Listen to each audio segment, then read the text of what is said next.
Hello, everybody. It is Sunday, 17 August 2025.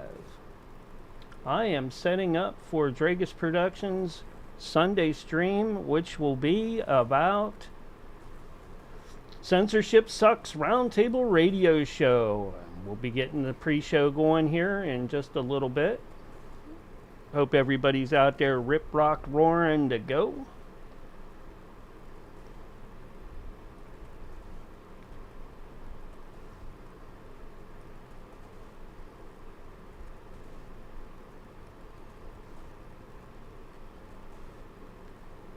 I'm getting everything set up right now.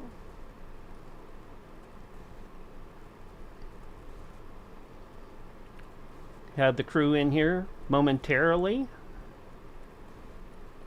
Be giving them a call real soon. Still setting up, but we're going to make it work.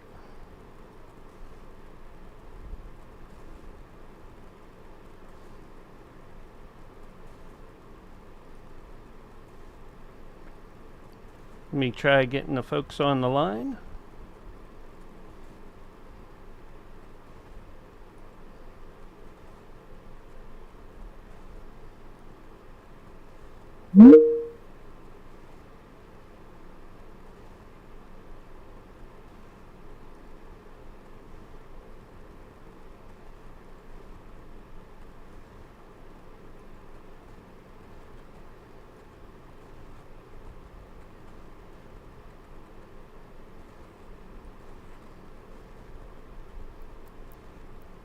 Hey. Hey, how's it going? Good, how you doing? I've had better weekends. Had a fire here at the house. Yep. Oh, no shit. How bad? Right outside the kitchen window. Probably about 5 or 6 feet across, and then it went the whole way up. I got it Like out. a brush fire? Fire department came over and everything. Everybody's fine. The only thing that we can figure that happened is, because we were under a heat advisory and that it was a brush fire. And, we had some, what do I call it? Shrubs that Alex had cut down and put over there, and I guess they dried up, and it was too close to the air conditioning unit. Oh. So okay. yeah, and we had a fire yesterday here. Yeah, not fun. No, that sucks. Yeah, it does. Any damage or anything? Lots of damage. Okay. Damage to all the vinyl siding on that side. Yeah, and when that caught, man, it really took off. Wow. But I put it out with the hose. Lucky I was in there at the time. I got hungry and I went in for a sandwich, and I'm like, what? And hold on here. Let me get him. I got a new pre-show for him.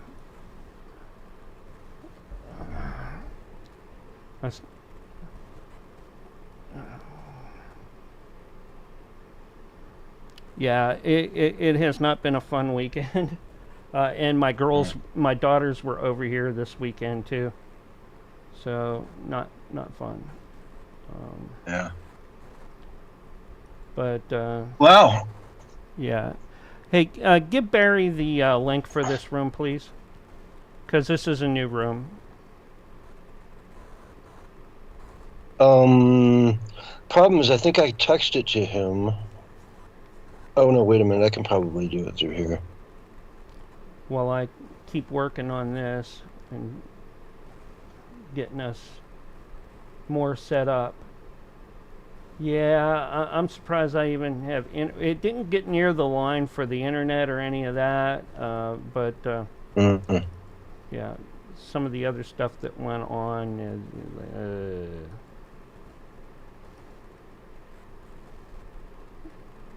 see here.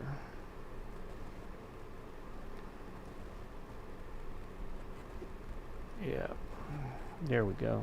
You and I are in there. Yeah, and as soon as he comes in, the timer will start going off. I'm like, I'm here. Yeah, I know. I just,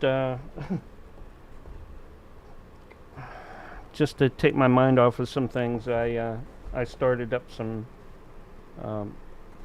new rooms. No. But hold on, let me try to, get him back in here. He was there. Request to join.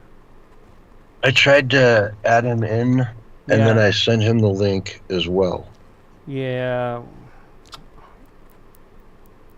There he is. Oh, there he is. I don't know what happened, man. I'll tell you what happened. I had I started a brand new room for the pre-show. And also, where'd John go? He just bumped out. That's weird. That is weird. I didn't knock him out. I wonder what happened. Oh, yeah, I had a fire at the house yesterday. What? Yeah. What happened? Brush fire. Some pyro or what? No, it's like... Natural? Okay. Yeah, I think that's what we think happened. There was a heat advisory. Alex had cut some shrubs and hedges and that before, and I guess they got too dried out, and it was really hot yesterday, and they had a heat advisory as well, along with sitting. I guess they were too close to the air conditioning unit when we took in that's where he had them, in between the air conditioning unit and the what is it called, the other hedge right at the corner of the house. Yeah, it does. It really sucks. I'll send you guys the hold on here. Probably somebody flicked a cigarette. No one smokes cigarettes here. So, well, not you. I'm just saying, no one. You tapped your pipe out the window, didn't you, Mark? No, and even if I did, it wouldn't ignited like that. No, not like that. I mean, because was it then a wire or something? You think? They're the insurance company, and that'll be over tomorrow probably, and and they're gonna look at all that. Have you guys been the fire department singing and all? The fire department was there, and they said they're calling it a brush fire. Mm-hmm. I'd be singing, Alex started the fire. It's always burning since the world is turning. He's Alex, he's upset enough about this. All right now. Yeah, he thinks it. He really feels it is his fault. That he could have put the stuff in a different location. Well, now we learn from our mistakes, and that's life. Yeah, here. Let me just go ahead and send those to you guys. You can see them. Sure. Hey, so did you get a call from a guy named Terry from the Patriot Connect network or whatever it is? Not that I know of. Okay. Yeah, he's going to be contacting you. He wants to bring on a dude who, I don't know, he talks about holistic medicine and all that kind of stuff, and he wanted me to have him on the show, so I'm like, all right, sure. That sounds like more for like Nancy, but that's kind of cool. Yeah. You're going to do it? It very well could be more for Nancy. That's kind of why I told him to talk to you, because I'm like, my producer will have other opportunities for this guy as well. Yeah. Like, if he comes on with me, he's got other stuff. That's cool. Yeah, Roger in the Kick chat restreaming us. Thanks, Roger. And DK is probably restreaming us too tonight. Roger to that. Yeah. Roger. CS, I got you. Yeah, I got your message. I haven't had a chance to watch that with the link, but I will. Yeah, it's a long intro to it before the guy actually comes on, but it's pretty interesting. I haven't watched too much of it either, but I think again it's more your wheelhouse than it is mine. Okay, well, I'll give it a You listen. know, the holistic medicine, all that stuff. You know, you care about that stuff. I A lot smoke a more. pack a day. Yeah. At the end of the day, that's a Barry thing. Yeah.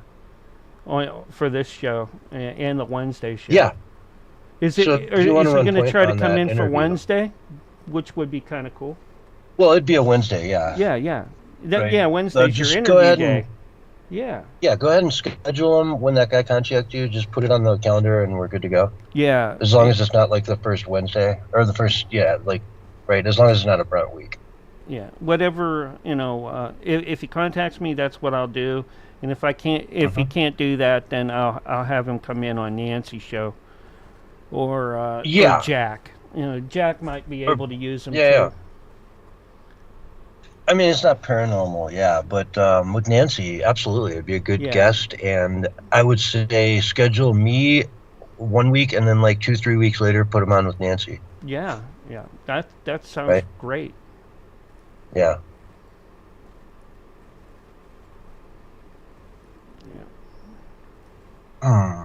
Since Yeah, you brain. landed him, you get him first, of course. You know what I'm saying? That's how it works. Yeah. These are guys I've been in touch with for a long time. They're the ones that brought me Brent in the first place. Really? Right. Mm-hmm. That's awesome. Yeah, so they sent me a text, are you still doing your show? I'm like, oh yeah, 5 years now. And you said, bring it. All right, what are we doing to Willie tonight? You're going to I, be the whistleblower from Willie's farm? Tonight. That's great. Right. What's my name? What's my name gonna be? Well, it's your Hansel. yeah, you're actually Hansel, but you can't say your name unless you get all upset in the end and just say, I'm Hansel, and then, walk off.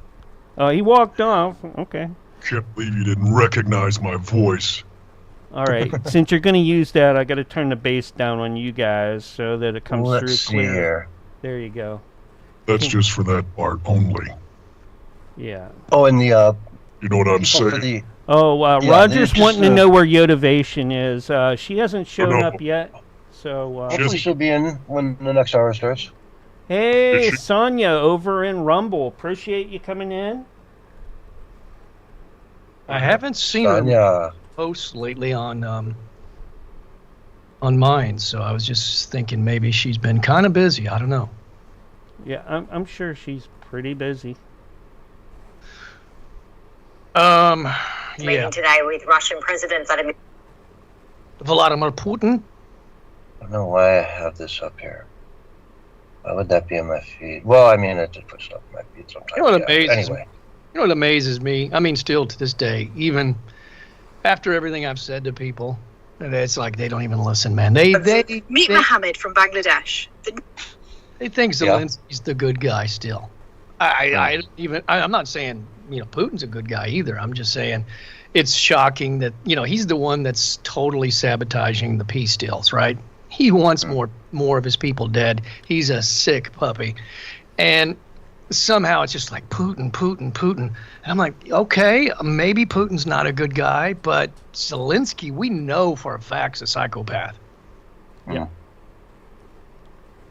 Absolutely. And that's Played the piano with his member, okay? That's all I got to say. that's something we could take on here in the first hour as sort of our, hit point. It's just the whole Russia thing.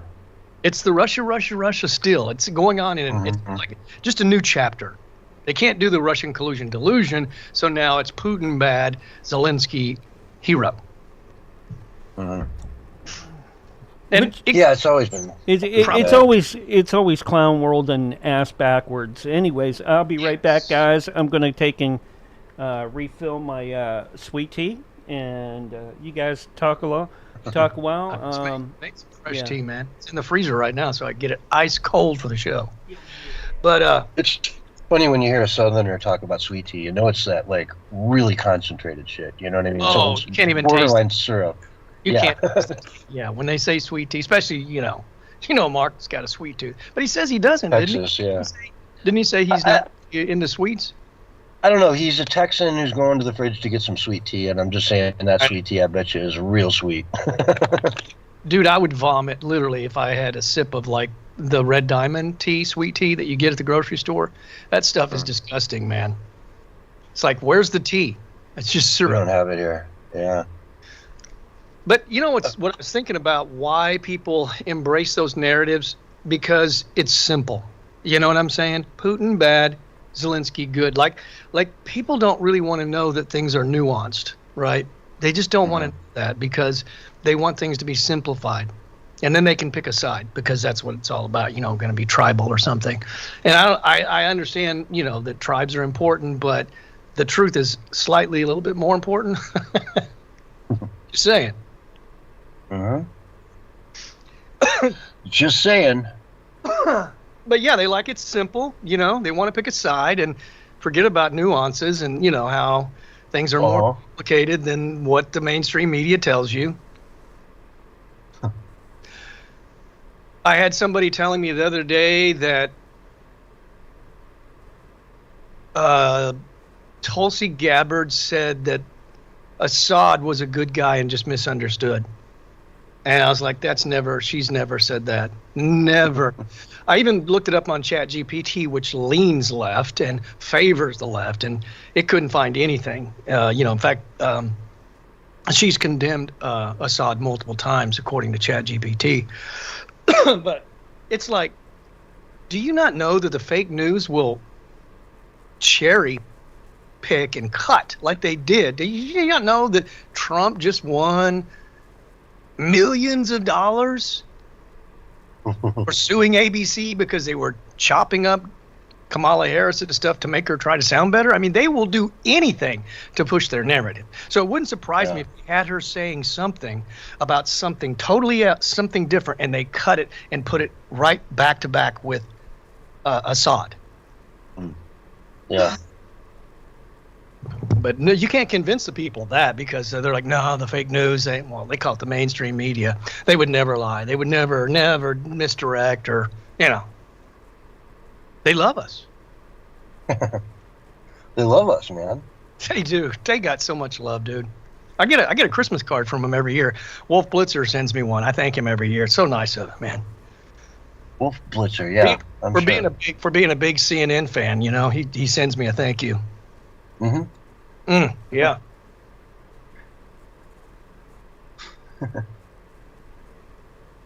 Oh man, it's funny. It's like that.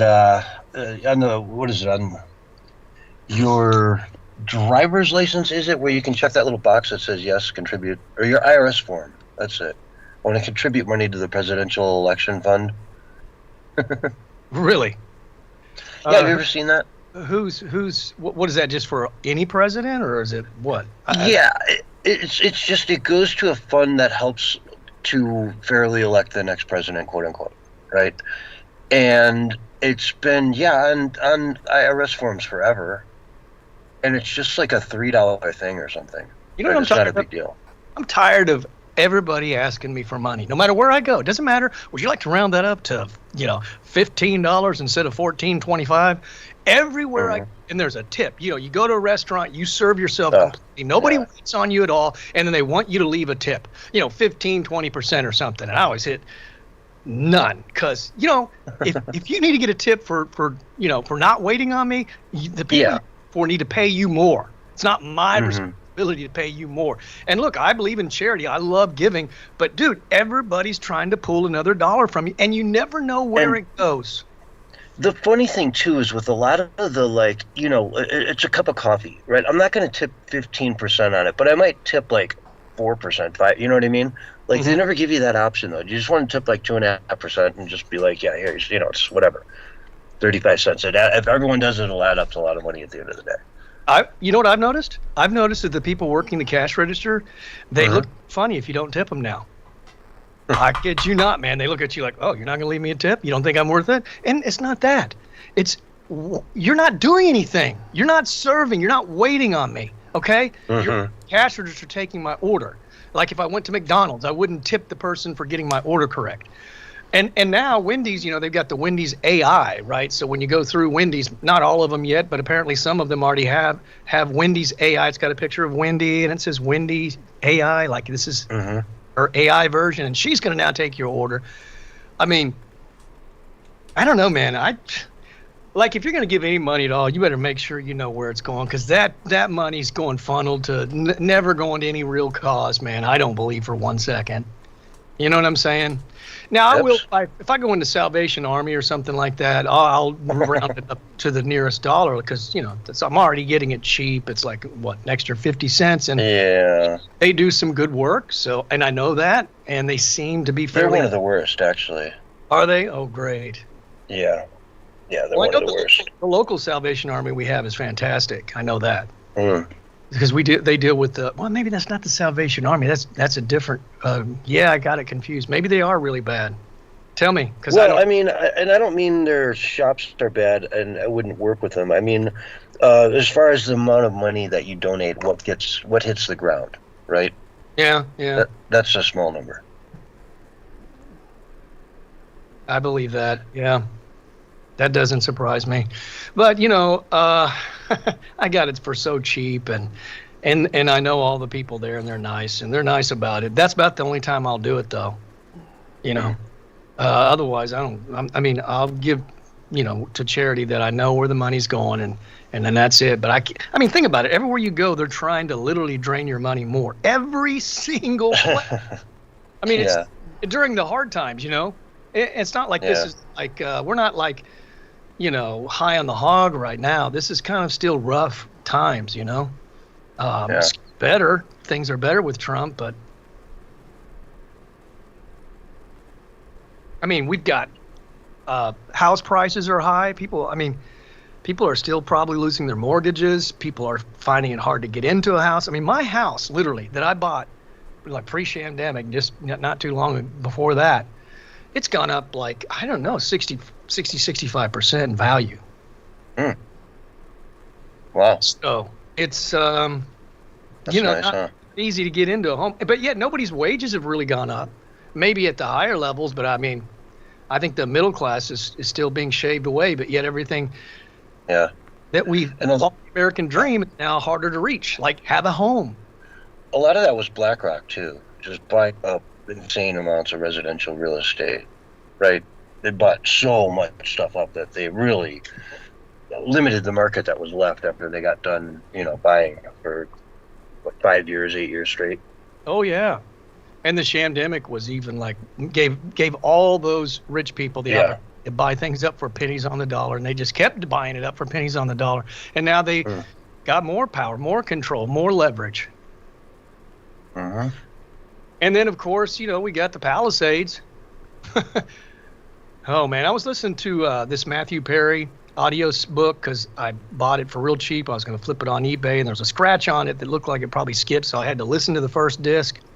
And it was so obnoxious, dude. That dude was like, he sounded like he was drunk the whole thing. So I guess he just, had been, he was either drunk or drugs or just the aftermath from all that. Like he was constantly slurring his words. He was the most pessimistic person that you've ever met. Like he went back to how bad his life was when he was 5 years old. I mean, and everything sucked. And I feel sorry. Matthew Perry from Friends. Yes. The best life ever. Like the dude who just landed into shit tons of money in his early 20s. Yep. For doing a fun show and having to make out with super hot models. Jennifer Aniston, right? Yeah, well, that's one of them. Are you comfortable doing a naked scene with Jennifer Aniston? Yes, I am. Yes. Yeah, and that was kind of the paradox that he was trying to portray. Was there was no reason for him to be drinking and doing hard drugs and being addicted to all this stuff. But he said in the first disc that he wasn't like a partier. That he just did the drugs to ease the pain. Like he wasn't someone that wanted to go out and, do ecstasy and whatever drugs they were putting out there just to party with a whole bunch of people. He just was in pain, he said. And apparently went back to when he was like 5 years old. But I mean, I listened. The disc did skip, so I'm gonna have to clean it. But I said, okay, I'm done. I can't believe it was driving me nuts listening to his negativity, and I feel sorry for him. And he was talking about, how he had this house in the Palisades, and he had several mansions, and they're always with a great view. And I was thinking, if you were alive today, you would not have that home in the Palisades, and you wouldn't be getting it back either because they're building a 15-minute city. But yeah, I don't know how anybody could tolerate. There's 8 discs, so it's like 8 hours of that, I would imagine. And I could, after 45 minutes, I was like, God, I want to go out and just hurt myself. That. It was so depressing, man. I mean, there wasn't even like an ounce or a glimpse of hope in that whole thing. Yikes. Like, what is people like he was supposedly doing this to help people? I was just like I would use this if I wanted to torture somebody. I'd put somebody in a cell if I was working for the CIA, and I'd play it at full blast. It's just a pity party from a multi-millionaire who's really, I mean, you fell into Friends and just got rich off that alone. Everything else you did was just free money. Well, apparently, he says he was lucky to be alive because his colon exploded, and he had a 2% chance to live, he said. But there was some sort of miracle, and people, he said, were around him. There were prayer circles, and people were just, the love was everywhere. His colon exploded. Literally. Yes. How? Like he just didn't shit for so long that Yeah, 12 days, he said. I'm not sure. What? 12 days without a bowel movement. Oh, wow. So, man. Yeah, he was in utter pain when they took him to the hospital. And I mean, you're living in Beverly. Don't you have a Taco Bell down the road to just induce a big one? I mean, he obviously the big one. All kinds of sounds like Sanford and Son. Honey, having the big one. Dude, he was doing a dozen hard tacos and just bring them home and put the hot sauce on them, and after 3 or 4 you should be good to go. If not, go through all 6. Prune juice, man. Prune juice. That's what Prune juice. There you go. But no, this was a drug-oriented thing. Pharmaceutical drugs that were like the worst kind, and I don't know. He named some of the drugs. I couldn't remember what they were. If you asked me, that was just one detail. I mean, and I really didn't want to listen to it, but I was working, and it was kind of interesting in the aspect of, wow, this is crazy. And it was like I was kind of waiting for him to offer a glimmer of hope, but man, he was like his mentality was, I never should have been born. And ever since I was born, it's been a curse. But yet, like you say, billionaire. He's got. Before we start the show, I did change up some music in your show tonight. So we're gonna have, we're gonna still have the Smiths in there, but we're also I added Madness and Iggy Pop and Clash. Okay. Sure. So so don't be surprised when and if you like those, we'll keep those for a while. And anyways, about another minute, and then I'll switch us over to the next room. Okay. Just to let you know. Thanks for keeping us up to speed. Folks are starting to build up in the chats. That's good. I like doing a pre-show to get that, so that what's going on? We can get going. Chats are starting to build Our up. audience is coming on board. Yeah, they're getting ready. To come in now. Getting ready. I like doing the pre-show because then you can kind of start building your audience before the actual show starts too. So yeah. Welcome to the Censorship Sucks Roundtable Radio Show. Pre-show. I'm Andre the Giant. Right. It'd be funny if someone like Andre the Giant had this high-pitched Mickey Mouse voice. This big old guy, and then he talks, and he's like, "Hey, what's up, everybody?" And you're like, "Oh my God!" The guy that does Elmo, He's a pretty big dude. Really? Yeah. I just saw Grown Ups 2 recently, and there's a whole scene about that where the lifeguard's all hot looking, and he comes over, he's like, "Hey, ladies!" They all just laugh at him. Yeah. Anyways, I'm going to switch you over to the next room. I'll see you over there. Yeah.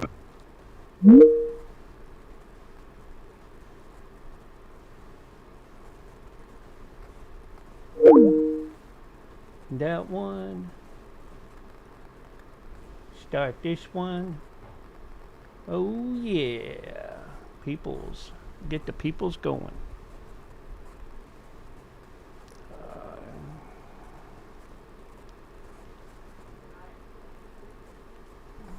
Do. 1, 2.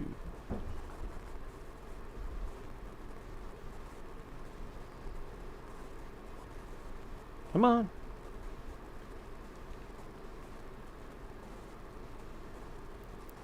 All right, Barry. Mm-hmm. Here you are, CS. Can you hear me? What? Hello? Hello? Hello. Oh, okay. Hello. Okay, there you are. Testing 1, 2. Testing 1 and 2. Testing 1 and 2.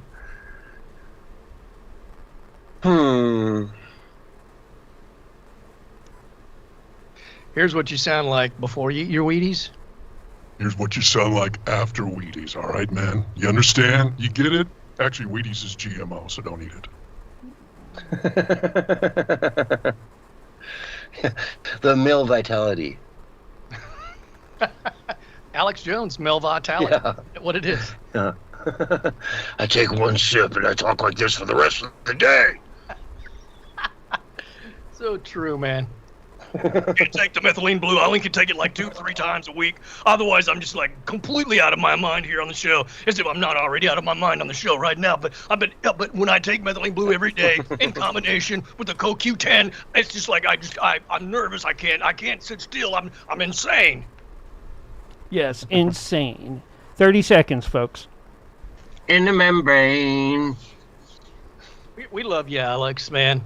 Come on, man. You're comedic. We love you. And here's your countdown. 5. That was not 30 seconds. 4, 3, 2, 1. And you're live and on the radio side for the first time tonight, right now. Hello, everyone, and welcome to the Censorship Sucks Roundtable Radio Show, Sunday night edition for August 17th, 2025. And with me, I've got my good buddy Bullhorn Barry. What's going on, bro? Good evening, man. How you doing? How's your weekend? Good. How's your weekend, man? Good, man. It's yard work. Real fun stuff. Yeah. Yeah. See, I had a busy weekend, and I'm ready to tomorrow. I get sabbatical for about 3-4 days, so off we go.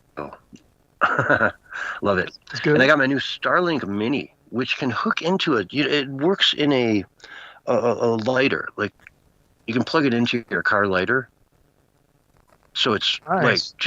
it's really cool, man. I'm so psyched about that thing. It's just anywhere I go now, like it's just internet on the go, and it's not a big drain like the Gen 2 that I had before was a big drain on my batteries, and I had to run my inverter.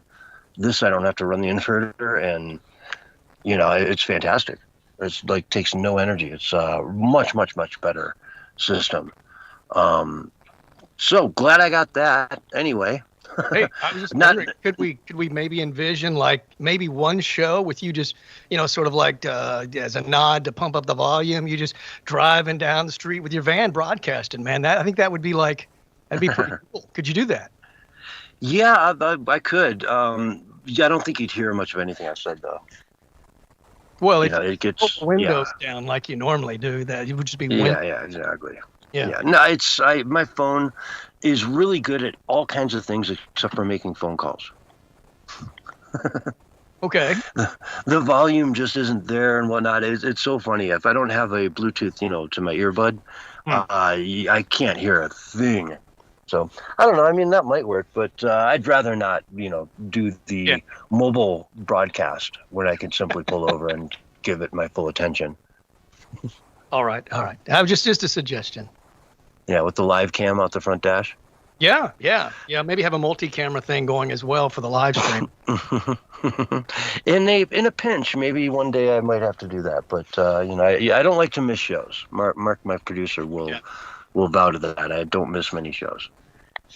Well, if the Democrats win the presidency and you're broadcasting, telling the truth, they may be chasing you down the highway. You know what I'm saying? You'll have no choice but to broadcast that way. Yeah, well, let's not get to that point. Anyway, let's dive into some actual news that's going on in the world. Folks, thanks for tuning in. We are so thankful for each and every one of you out there. We really appreciate your giving us your attention for a couple hours a night, And here we go. So let's dive into the big story, which is President Trump and Putin met in Anchorage, Alaska over the last few days. And it looks as though some things are developing that could potentially bring peace to the region if, and it's a big if, Zelensky is willing to come to the table and talk. And we really don't know what that looks like. Right? Yeah, exactly. And back out at the last minute, doesn't he? He likes to say, "Oh yeah, it sounds great," and then change his mind. As does Putin. Exactly. It's a very volatile situation. There were critics that said, "Hey, Trump got nothing," and just gave Putin a global stage to stand on a red carpet and look presidential. Okay. In fact, Marco Rubio today was on ABC This Week, and here's how that exchange went. Critics of President Trump will say the pomp and circumstance, the red carpet, the warm handshake, that President Trump simply lost that Putin gained there just by being on the world stage and walking down a red carpet with the president. Your reaction to that? Well, critics of President Trump are always going to find something to criticize. You don't even pay attention to it anymore. But I will tell you this, Putin is already on the world stage. He's already on the world stage. The guy's conducting a full-scale war in Ukraine. He's already on the world stage. He has the world's largest tactical nuclear arsenal in the world and the second largest strategic nuclear arsenal in the world. He's already on the world stage. When I hear people say that, it elevates him. Well, all we do is talk about Putin all the time. All the media's done is talk about Putin all the time for the last 4 or 5 years. That doesn't mean he's right about the war. That doesn't mean he's justified about the war. Put all that aside. It means you're not going to have a peace agreement between Russia and Ukraine. You're not going to end a war between Russia and Ukraine without dealing with Putin. That's just common sense. I shouldn't even have to say it. So people can say whatever they want. Ultimately, at the end of the day, we have to get the Russian side to agree to things that they don't want to agree to if we're going to have peace. If not, there'll just be a war. They'll keep killing each other, and life will go on in America and in the rest of the world, but not for Ukraine. Yeah, it goes on from there a little bit more, but you get the point. Yeah, Martha, critics are going to criticize, right? Aren't they? Like you're criticizing him? Mm-hmm. You're a critic. You're not fair news. You're a critic. Yeah, and mark my words, they'll criticize Trump when the peace deal's made as well. They'll come up with all kinds of things of why the peace is not good. Mm-hmm. They're going to believe it. They're never going to compliment Trump on his stellar achievements. It's just not who they are. Yeah, they don't. They want to criticize him. The economy's going great. All kinds of things are going great. And they're still saying doom and gloom and tariffs and this and that and inflation. And he hasn't brought down prices. I saw I might have this clip handy for a little bit later in the show, but I saw yeah, it's just they will defend anything. It's all about hating Donald Trump. That's it. That's the whole platform. They don't stand for anything. We've talked about this so many times, Barry. They don't have a lot to stand on other than Orange Man bad and we hate Donald Trump and he's going to take everyone's rights away. Which would you rather talk about? Your crazy policies of zero emissions and taking everything away from us and stripping us of our rights and stripping us of, just about everything that you can possibly imagine. Would they want to focus in on that, or would it be more fruitful for them to focus in on bashing Trump? Mm-hmm. It would be more fruitful for them to come up with a platform that they can stand behind. Folks, what is the largest tax rate that should exist in the United States? What is it? Is it 90%? Like, if you make over $1 billion in a year, do they get everything over that? And if so, then why are you doing this? Why did you put everything on the line on red and throw the dice to create some huge company or whatever it may be, when the reward just isn't there? Ronald Reagan used to talk about his acting days in California. And there was like an 80-some% tax on income over, let's say it was $100,000 back then. He's an actor in Hollywood. He would go out in January and February, make 2 movies, and make $100,000. Then he had 10 months of the year to just sit on his butt. What's the point of making any more movies, any more money, any more anything? Let's just go to the beach and hang out. So he did. He talks about it extensively. That was a big part of his, his lesson he learned growing up about why high taxes. We talked about the Laffer curve in the past, where the higher taxes go, the income to the government goes up and up and up, starting at 0, 1%, 2%, 3%, 4% tax. It goes up and up and up until it hits a certain point. Let's say it's 50%. And then after 50%, you raise it to 60, 70, 80%. You expect rates to go up, income to go up into the government. Instead, it goes down. They get less money by going to those insanely high rates because the incentive to go out and do things just isn't there after, you get to 50% tax and it's like, my Lord, you spend half your time just giving to this endless sieve that is the government. Oh, it's endless waste. It's outrageous, absolutely outrageous, the amount of taxes and all the different ways that they tax us. Mm-hmm. It's really outrageous. I mean, you got to make a lot of money before, you can start even feeling comfortable. Yeah, and then you have, I don't know, it's funny, for people on the lower end of the income level, you get a lot of things. You get healthcare, you get this, you get that. And so if you're making $20,000, $25,000 a year, you have also a lot of these benefits that cost real money. So when you start getting into the $40,000 and $50,000 range, you almost lose out because you don't get any of those benefits that you got at $25,000. So what's the point of taking someone's income from $25,000 to $35,000? Right? They're almost worse off at $35,000, $40,000 than they were at $25,000 with all the government assistance and Medicare and you name it. So it really government dole, man. It's the Democrat way, right?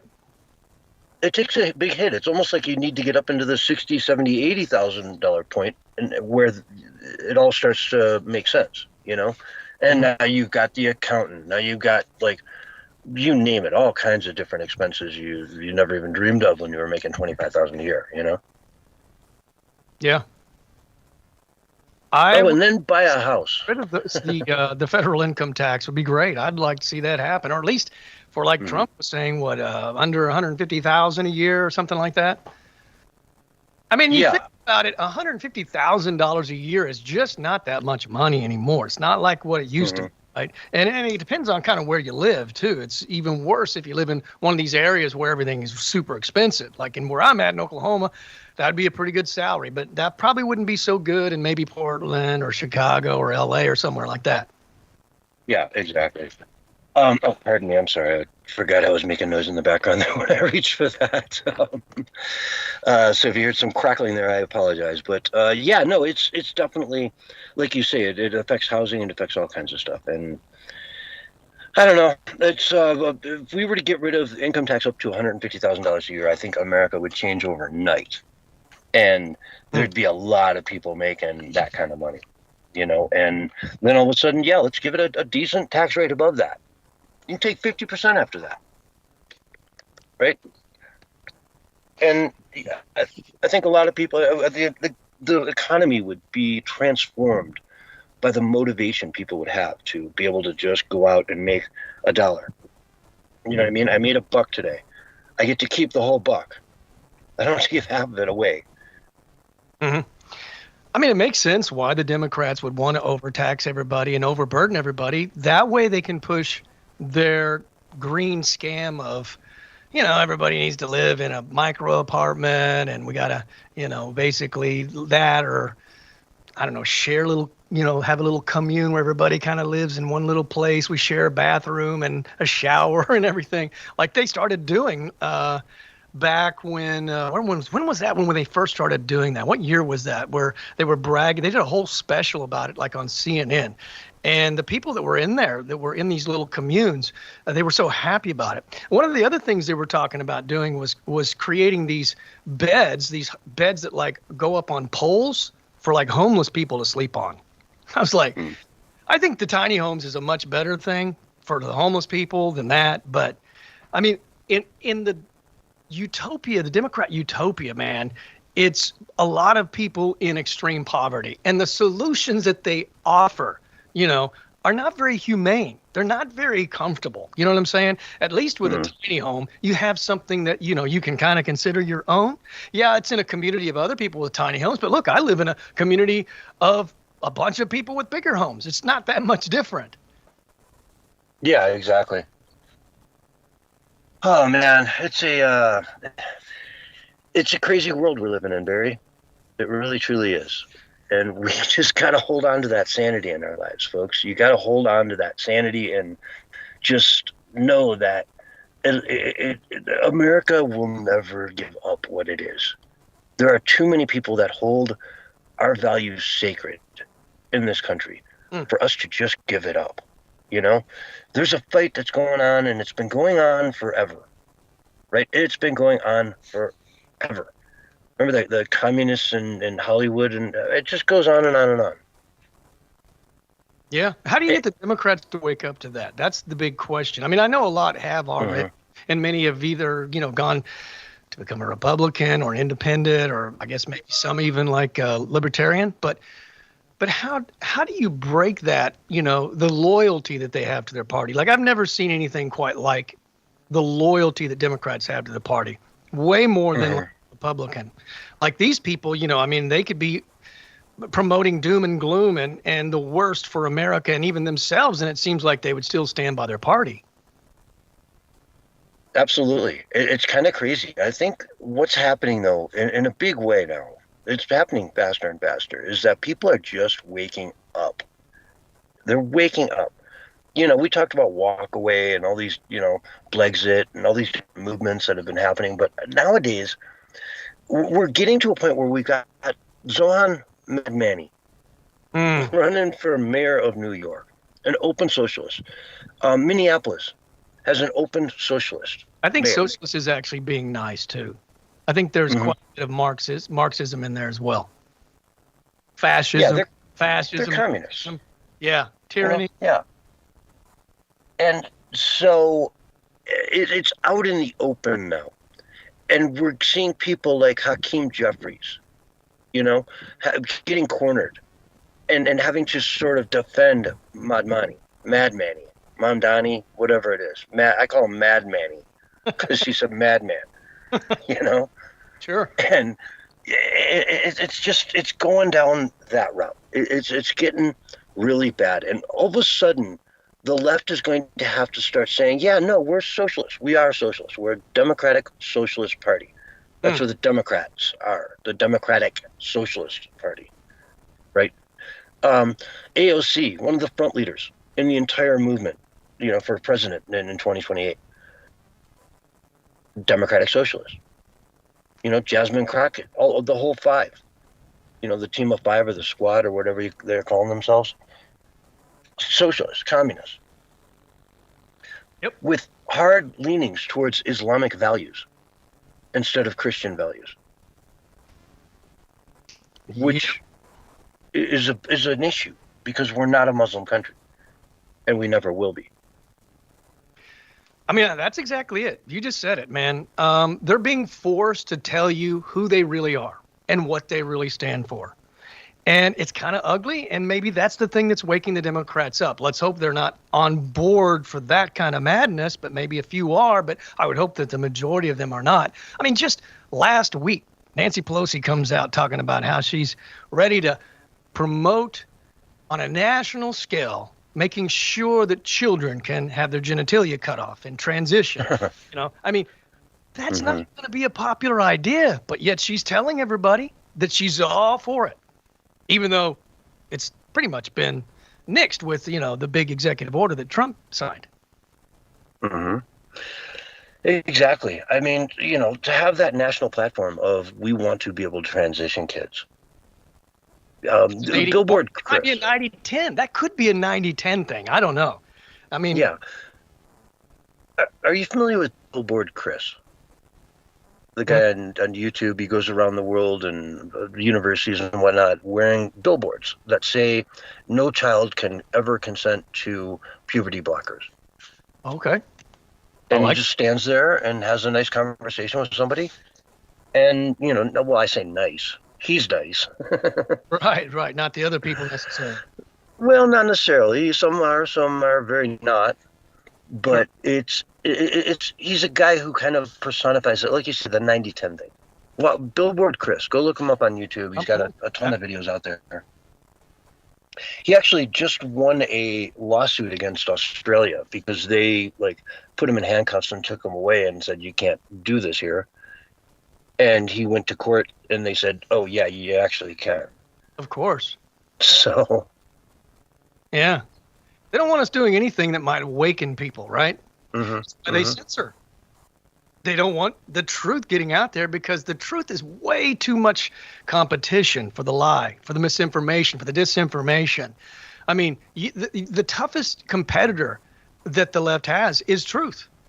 And that's why they want to silence it. It is. It's tough. I mean, they've got a lot of issues that they're ready to die on the mountain for. That are, like you say, 80-20, 90-10 even, that just make no sense.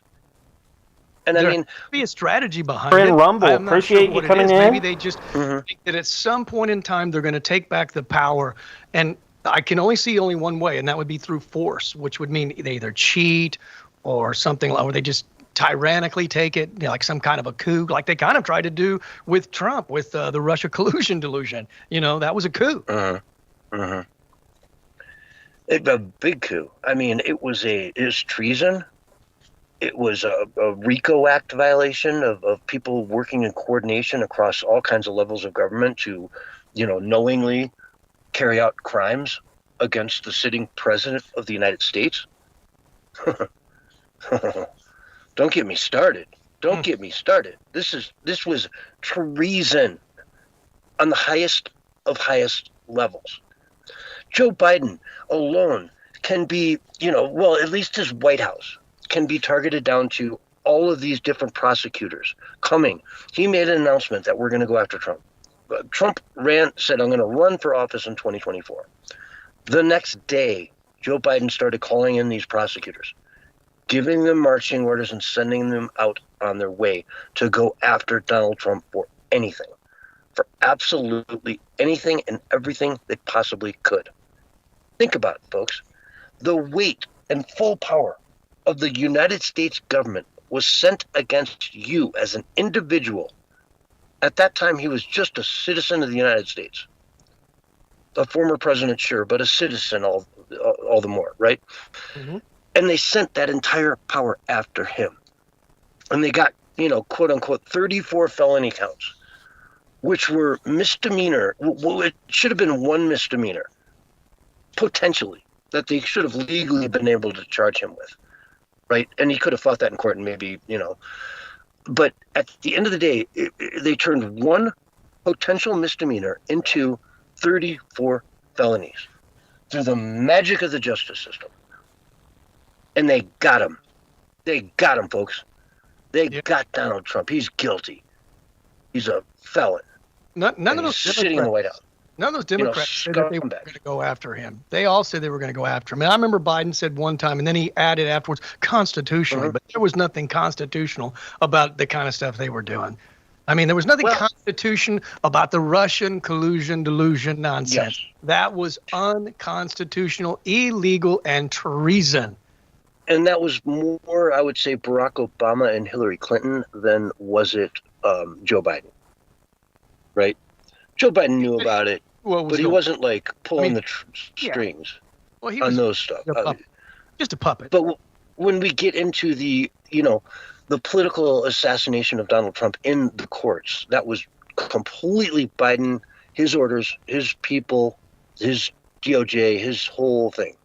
And you know what? Payback sucks, folks. Payback sucks. Oh, yeah. And it's coming. It's coming. Yeah. It's our turn now, and our turn is legit, where theirs was illegit. And that's the difference, and that's why it's going to stick when we do it, because we're going to have dotted all of our I's, crossed all of our T's, and when we present this to the public, people are going to see, just how crazy and insane it really was. It's not going to be some fake impeachment trial with all kinds of shenanigans going on behind closed doors. Exactly. And I, don't know what to say about that. It's just one of those things where, folks, it's coming. It's coming. Get ready for it. They're going to scream bloody murder and retribution and, using the DOJ to attack his enemy. They did it to him. And now he's just going to show what they did to him. And they will be judged for that. Right? They did it to him. He's showing the world what they did to him. And they will be judged for that. And I hope treason is on the table, and RICO acts, and these guys I want to see people singing like little birdies, and the big dogs go down like little tiny little kittens, like little puppies, just tiny little worms that they are, just all respect gone. Barack Obama was a horrible president. He was just categorically a horrible president. The Affordable Health Care Act was one of the worst pieces of legislation to ever come into existence in the United States. My personal health care, my cost for health care, went from a very manageable, about like $225 a month, $225 a month, not a big deal. Had really good health care. He passes this law. I go into their little system thing, $1,600 a month, $1,400 a month were my options. You got to be kidding me. You want to take me to $1,400 a month? My mortgage was like $800. You're asking me double what I pay on my mortgage for healthcare. You got to be kidding me. It was ridiculous. It was nothing even close to affordable. The word affordable had nothing to do with that act. Mm-hmm.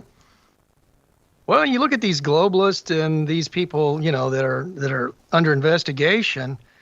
They act like they're not scared. You'd think they would be sweating bullets right about now. And maybe some of them are, and they're just good at hiding it. But I think some of them are so narcissistic and have so much faith and confidence in their little group, their little cabal, that they think they're going to either be protected or that they will find asylum in another nation so that they never, ever really stand trial. I think that once the cuffs are on and they're perp walked, then their heart is going to sink like really fast.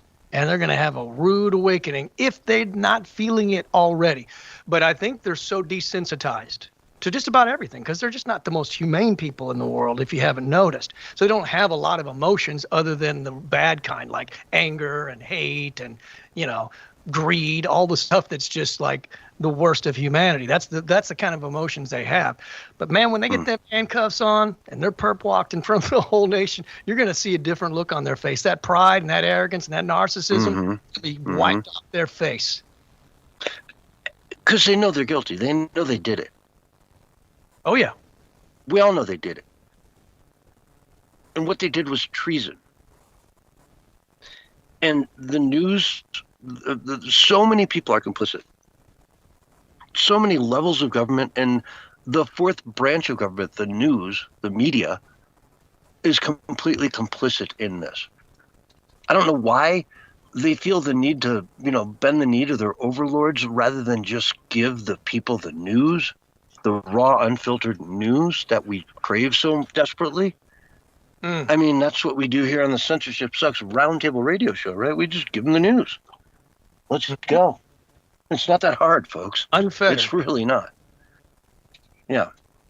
Unfettered access to the news, or at least what we find to be interesting stories. Absolutely, absolutely. Well, I think if they go down and they're arrested and not convicted, I think, I don't know, a quarter to half of the news will collapse. Well, they're already in a pretty good Free free fall. fall now, aren't Yeah, they? Yeah, right. But I mean, that would just be like, that one piece of, that one, what's that game where things tumble, where you pull out the little blocks? What's that? Jenga. Yeah, it's just that last Jenga piece where it all comes down. Yep. Exactly. That last little Jenga piece where it all comes down is what we're looking at here. And, more power to them. More power to them. I mean, they're just coming out swinging right now. They're trying to be as offensive as they possibly can be to the American people with a lot of these, things that they're pushing out on us. It's ridiculous. It's ridiculous. Mm-hmm. Yeah, Shifty had a 5-minute video he just put out. I didn't watch it because I just didn't want to hear it, man. I'm so sick of it. I probably should have listened to it for the sole purpose of, reporting on it. But it's like, you know what it is and what he's going to say, but it's all conspiracy. It's all a lie and, blah, blah, blah. But so why pay any attention? Exactly. Exactly. And we just, hey, we report it to you guys, though, so you can all understand what's going on in the world and what we're up against on a daily basis, man. It's crazy. It never ends. The two worlds are colliding for certain, man. It's happening, man. It ain't going to be pretty when everything comes to a head. And I'll tell you, man, I think what's happening in England right now is what it's going to look like when things come to a head. I really think that the UK has had enough.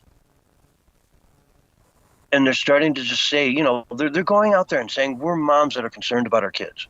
And they're being called racist. They're being called Nazis. They've got these paid protesters that all carry the exact same signs on the exact same sticks and ride in those exact same buses to go out to these towns where people are sick and tired of what's going on.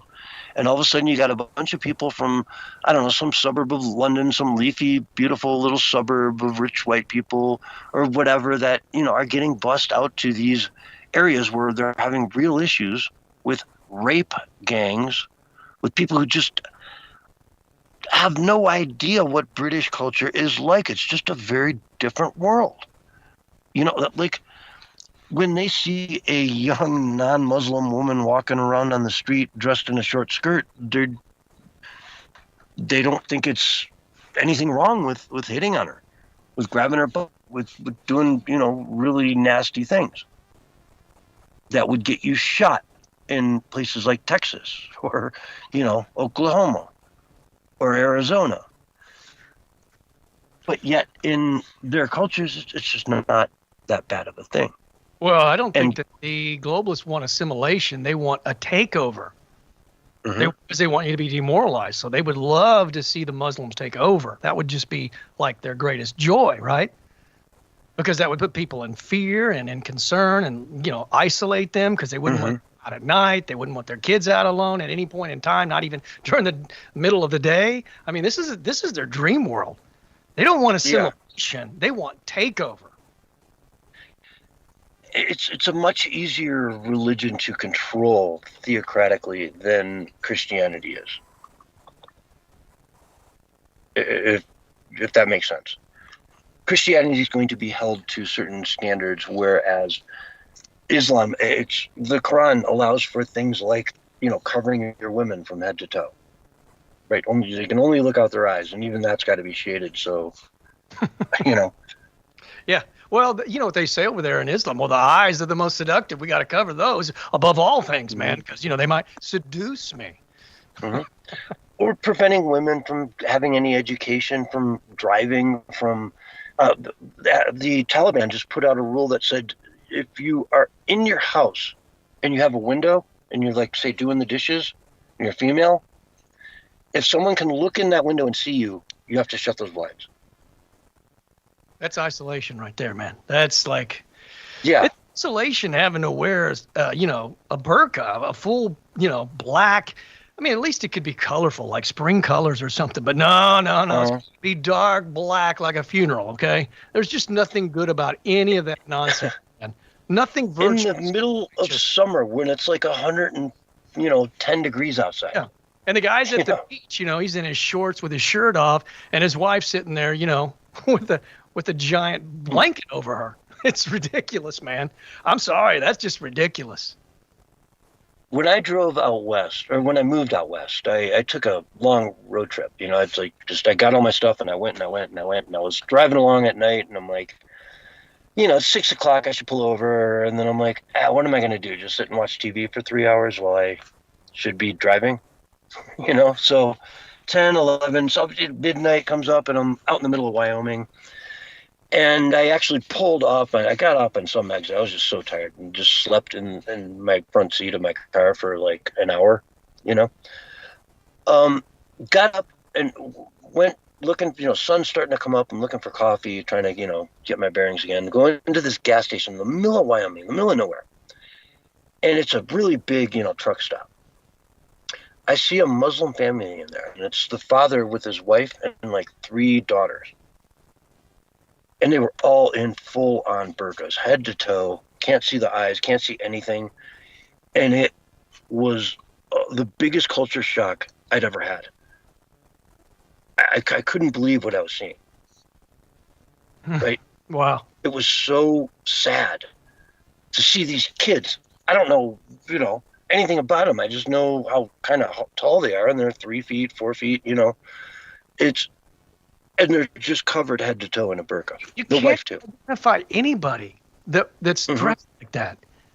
I mean, maybe by their voice, but even that would be kind of difficult, I think. Heck, it could be a guy dressed up in one who's got a bomb between it. It's just going to drop somewhere between his legs and then walk off and, right, boom. It could be anybody. It could be Willie under one of those. Well, that could be really scary if it was Willie. Well, you laugh, but, let's be serious. It could be Willie under one of those. Now, that's a scary thing. Could just be Willie in a burqa. Maybe Willie's converted to Islam. I don't know. Yeah, and transgendered too. Yeah, maybe so. I don't know. I want to transition and become Muslim and move to Iran. And be gay. There you go. And then he could go to Palestine and say, accept me, and see what happens. Hot doggity. That'll work. Yeah, if you're not afraid of heights. Yeah, man, I'm telling you. And I saw some LGBTQ. I don't know, what they identify as. I have no clue, but it could be one of 100 different things. But promoting the whole Palestine thing, and if they went over there, they would, well, now it's not, that way, but when Palestine was, a state, they would have harmed him or her, or whatever it is. I don't know. I mean, because it's hard to tell until they tell you, I'm whatever, I'm a they, but I just really want to know what your biological sex is, because that's really all I care about, because I really don't want to feed your delusion. And I see your junk. No, I kid. I kid.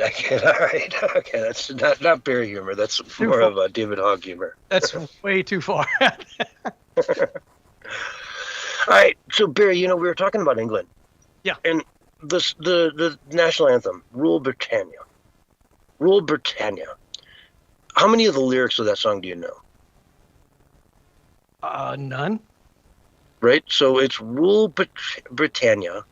Britannia rule the waves. I always thought it was way. Okay, what is it? Tell me more. I have no idea what you're even talking about. Right, exactly. So Britain will never be slaves is the, defiant assertion of the song. Okay? Oh? Well, that's kind of hard. Yeah, the lyrics are as follows. They go, rule Britannia. Britannia rule the waves. Britons never, never, never will be slaves. Is the next line, right? So rule Britannia, Britannia rule the waves, meaning the seas. Britons never, never, never will be slaves.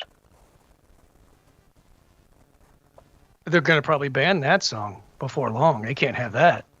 Oh, it gets worse. It gets a lot worse. Well, let's hear it. Bring it. Let's see. Here, actually, let me just. I'm looking at the wrong thing right here. When Britain first, at heaven's command, arose out of the azure main, this was the charter of the land. The guardian angels sung this strain: Rule Britannia, rule the waves. Britannia will never be slaves. The nation's not so blessed as thee. I'm sorry, you know what? I'm reading this off of a Wikipedia, and it's Britons never, never, never will be slaves. I mean, I just know that, right? That's not. So Wikipedia shrunk it down to just one never. Yeah. Maybe they needed to have one more never. If they just added one more never, maybe now they wouldn't be slaves. But apparently they are slaves. They're slaves to the globalists, for certain. They're slaves to their deranged agenda. That man. I mean, Kiyostama is not a man of freedom, okay? That guy is enslaving the masses. Anytime you strip away people's prosperity, that's tyranny too, right? When you start taking away prosperity and opportunity, and you are making people dependent upon the state and making people barely get by, that is a form of slavery. That is tyranny, because really there's no reason why every nation, because most nations are full of resources. Any nation could be as rich as they wanted to be if not for the corruption. Exactly. Capitalism, man, it works. Look at it. It works. You know, we're swimming in it. Every capitalist country out there is swimming in money. You go to their downtowns and they're flourishing and amazing. Ours are great, but they're not like, Singapore or Tokyo.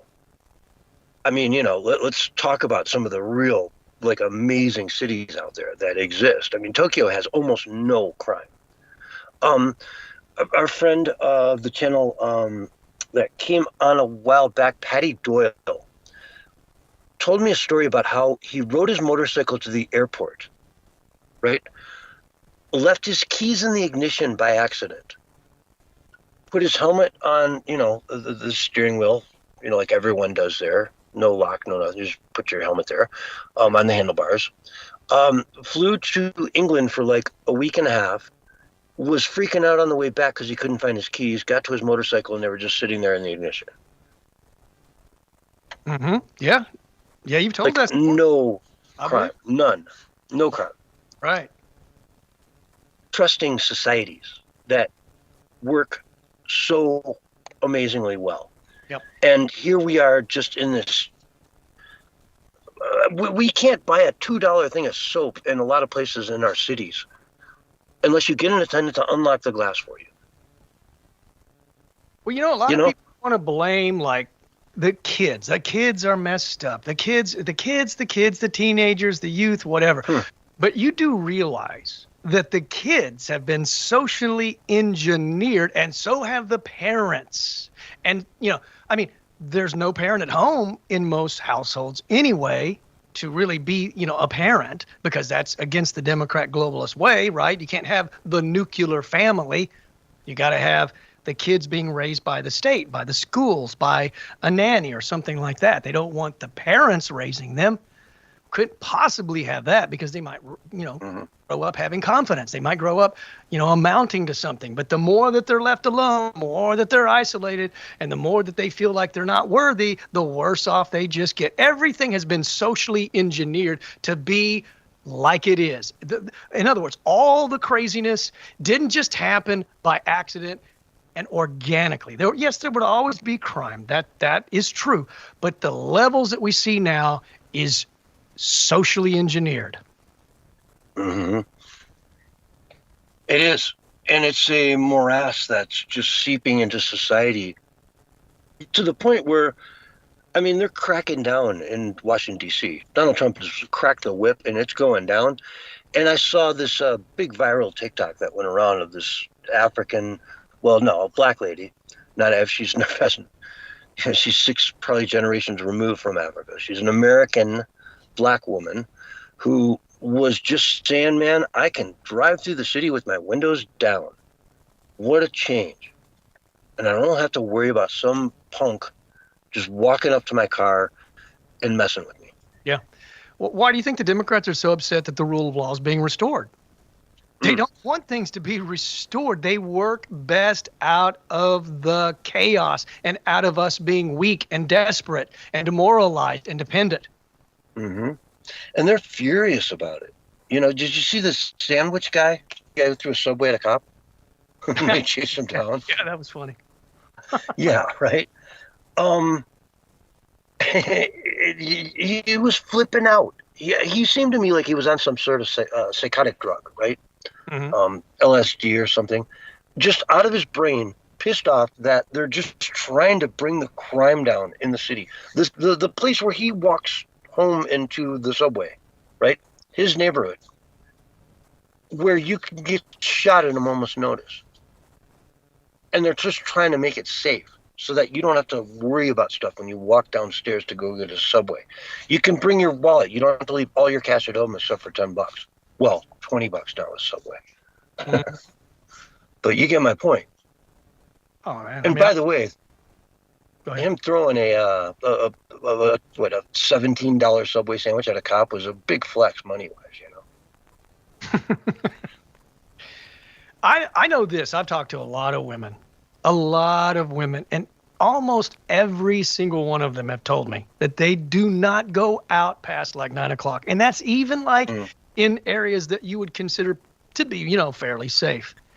I just talked to a woman a couple of days ago, and she was traumatized by, she wasn't raped or anything, but she had a purse stolen. She was, you know, tackled and put to her head and smashed her head up and, you know, just traumatized her. And she doesn't go out now after 9 o'clock. And I've talked to people over the phone, customer service people. I just get to talking, and people for some reason just tell me everything. I guess I just have that, you know, openness that people say they need to get something off their chest. They'll tell me. And I talk to women all the time. They just don't feel safe anymore. And it's probably not safe for men either. Yeah. But on that note, Barry, we've got to take a break. This is the Censorship Sucks Roundtable Radio Show, and we'll be right back with more right after these messages. All right, we're on radio break. Radio break. Radio break. That's right. Radio. That's funny, man. Like we're on the radio or something. That's funny. Hello? Oh, yeah. Alrighty. It is funny. It is funny. I mean, the idea of the thing, we're actually on the radio or something. Give me a break, man. Really? Come on. We got an audience of, 4 or 5 people tonight? It's good. It's fine. I like that. There's nobody. There's no radio. What The radio's been banned, man. The Democrats banned the AM radio. They didn't want it. They didn't even want them in your cars, man. I'm telling you, it's crazy. They're probably their best move would be just to take over the AM airway. Instead of like banning AM radios in cars, they just take it over and they just say no more Michael Savage, no more Glenn Beck, no more Alex Jones. It's all got to be Democrat loons that rule the AM radio. Hey, now that's a smart idea. I know. They've been wanting that for a while. Oh yeah, since Rush Limbaugh in the 80s. Oh yeah. Yeah.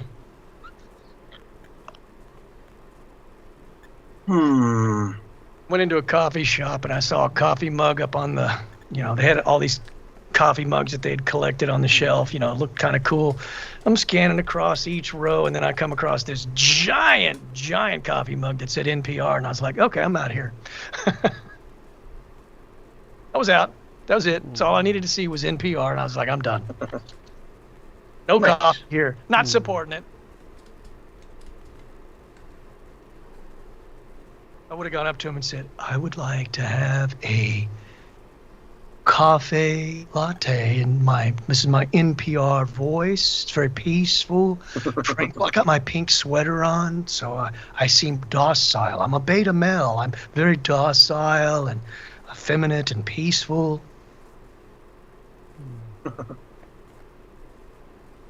Although, Bill Gates does that whole thing, kind of the effeminate thing with the pink sweater, but it doesn't work for him because he's always flailing his arms. You ever notice that? He's always like, when he's talking, he's like throwing his arms up. Like, I mean, he looks like a lunatic. And it's like, dude, you need to, if I was like a professional, dealt with like body language, I'd be like, hey, dude, people think you're crazy, dude. Your arms are just like all over the place when you're talking. You look like a psycho. Well, it's not so much his arms, it's what comes out of his mouth.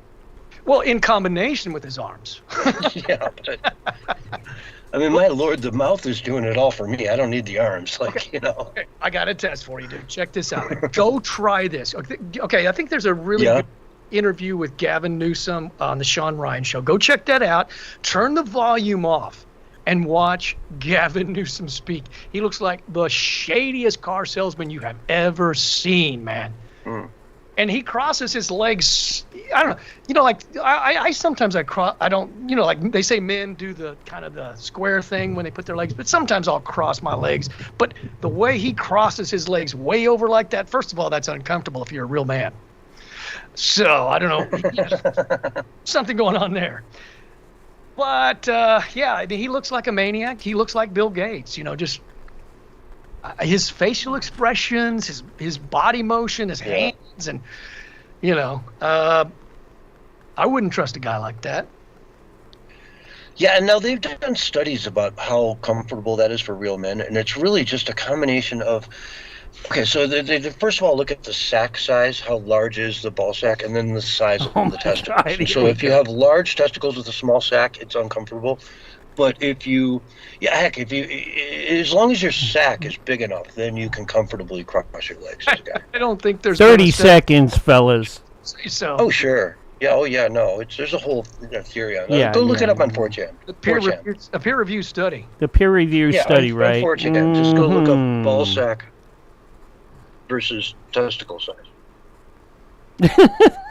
Jeez.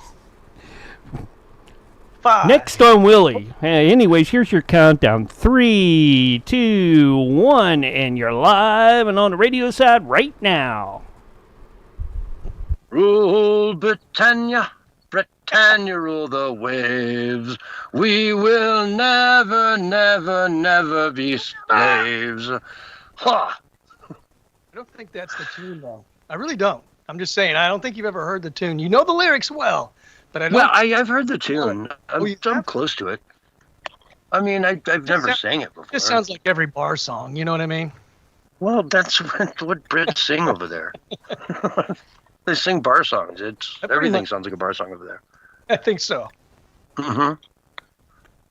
Oh, gosh, I watched them.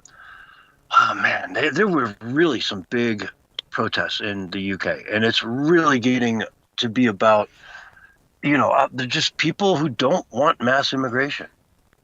They just don't want it anymore. They never voted for it. No one ever asked them, do you want this?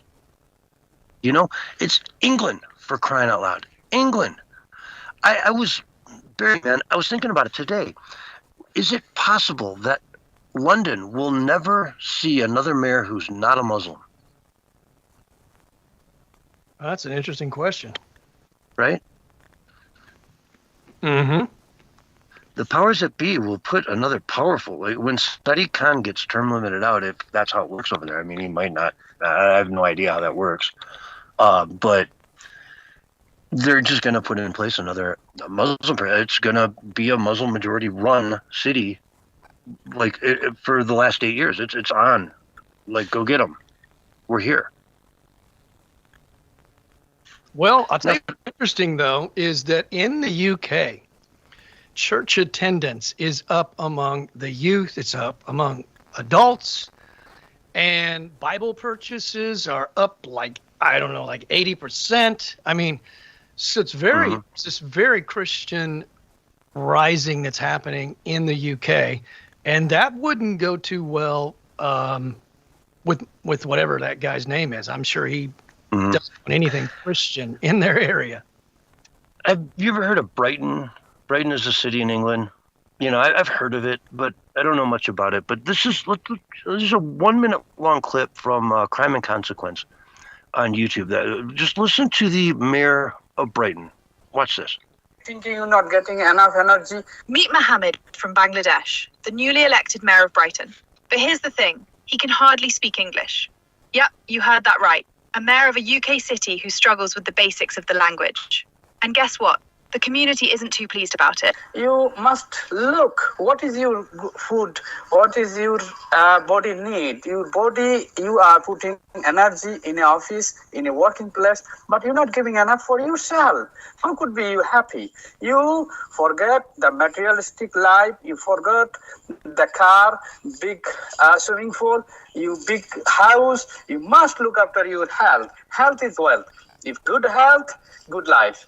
No health, no point you having swimming pool. If you haven't got health, no point you are America or Bangladesh or England. Nowhere. With good health, this world is yours, this life is yours. Thank you very much. We'll talk another time. Wow. Well, his accent was so strong. I didn't catch all of that. Well, yeah, and he's just saying basically good health is good, life, and if you don't have health, what's the point of having a swimming pool? And I mean, it really wasn't. It wasn't Einstein. It's just some guy saying, hey, be healthy, and you'll have a good, happy life if you're healthy. But yeah, was this kind of a campaign speech? I mean, what was the setting? I have no idea, but that's just what you're getting from the mayor of Brighton now. That's the mayor of Brighton in the UK. For what it's worth, right? Mm-hmm.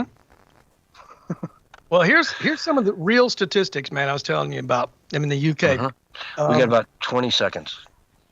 56% between 2018 and 2024 church attendance has gone up. That's the sharpest growth.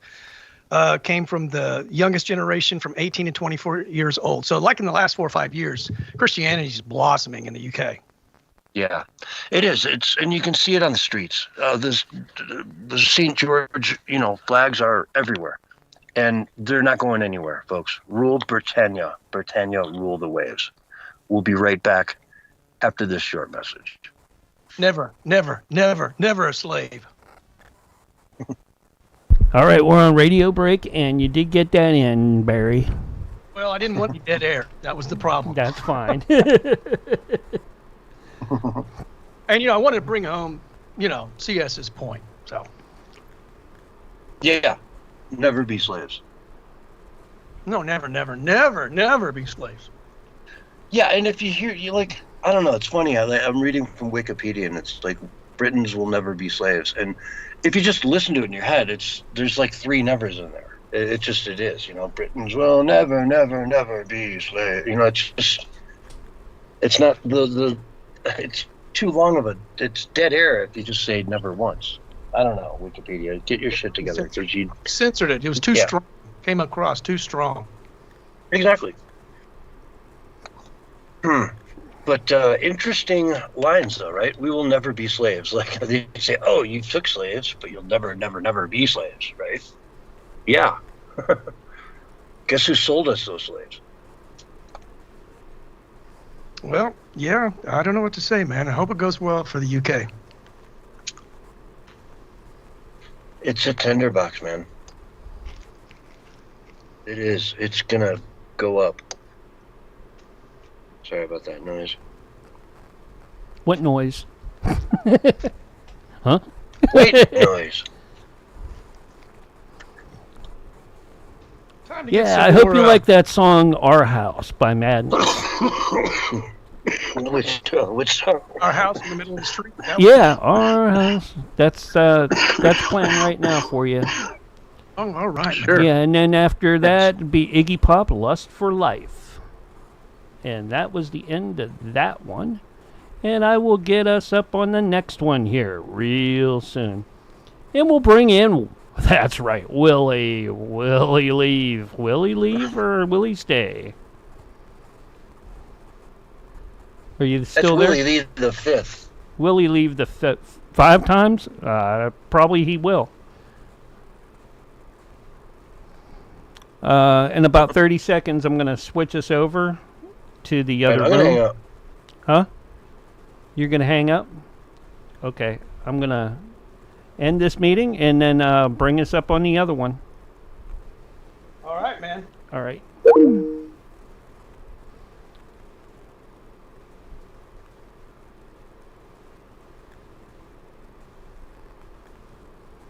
Do do do do do do do do do do do. Da la da da da la da da dum, la da. That's right. I'm doing the Simpsons. Let's go with Sunday 2 and bring up the folks. Willie.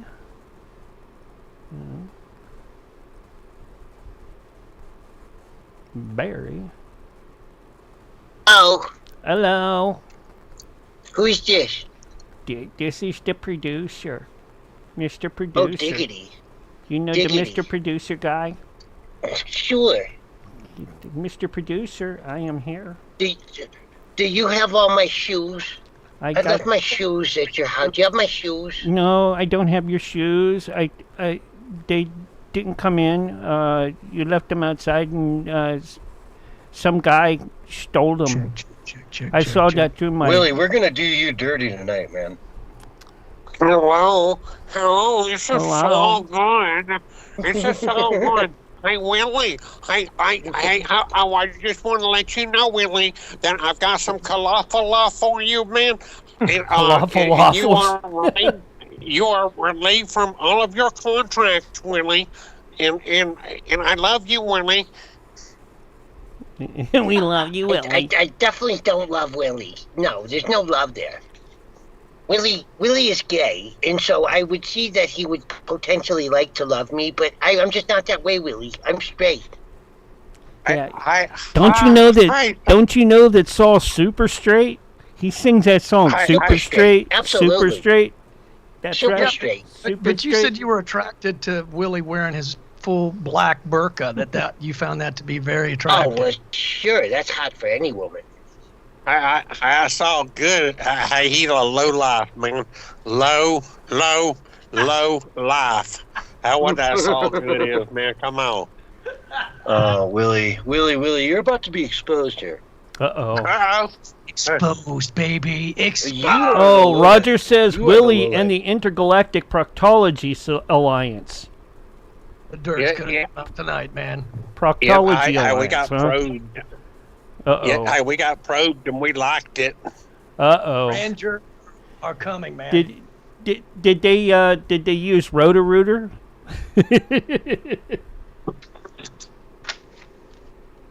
Roto-Rooter. I know this. They're expensive. Cost me $800 last time they came out.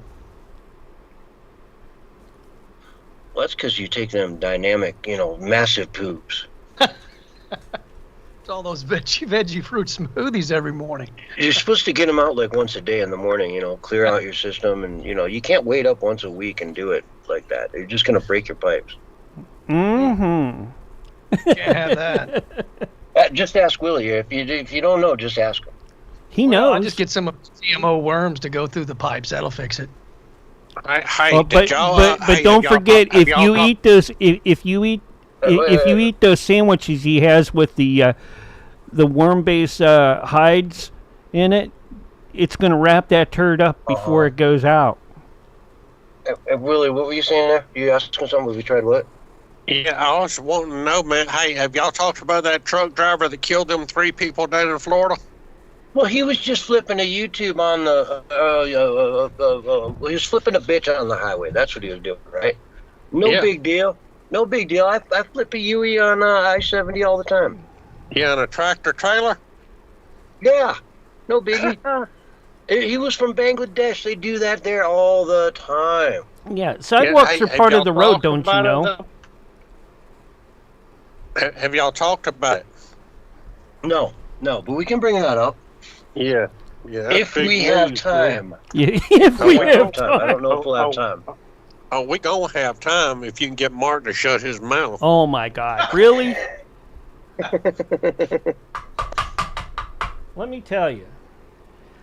after house fire and all the other shenanigans that went on at my home this weekend. Willie, oh my God! Yeah, Willie done set Mark's house on fire. He done did it. I bet he did. He done did it. Look at here. He done did it. Done did it this I time. got a restraining. He got a restraining order against Willie. Yep. We all but do, the monkeys are always welcome. All right. So long as Mickey Dolenz and David is coming, they're fine. All right. Because I'll get the autographs and send them to my mother, and she'll love it. All right.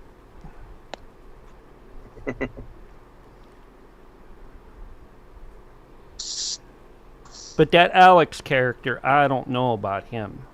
All right, that's one guy. That's one monkey. It's a little too smart for my comfort zone. I can't remember. I heard you told Alex to go out in the woods with big shoes on and stomp around. And people were reporting Bigfoot prints all over the place in my area. Anyways, you got 30 seconds. Would you do that?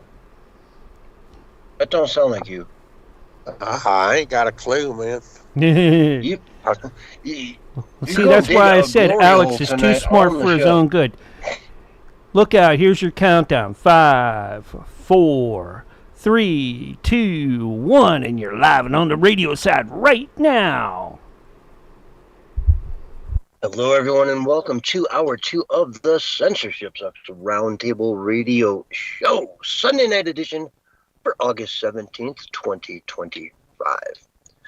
And if you're regular to the show, you know exactly what's about to happen here. But tonight, folks, we've got a little bit of a twist. Willie, are you there?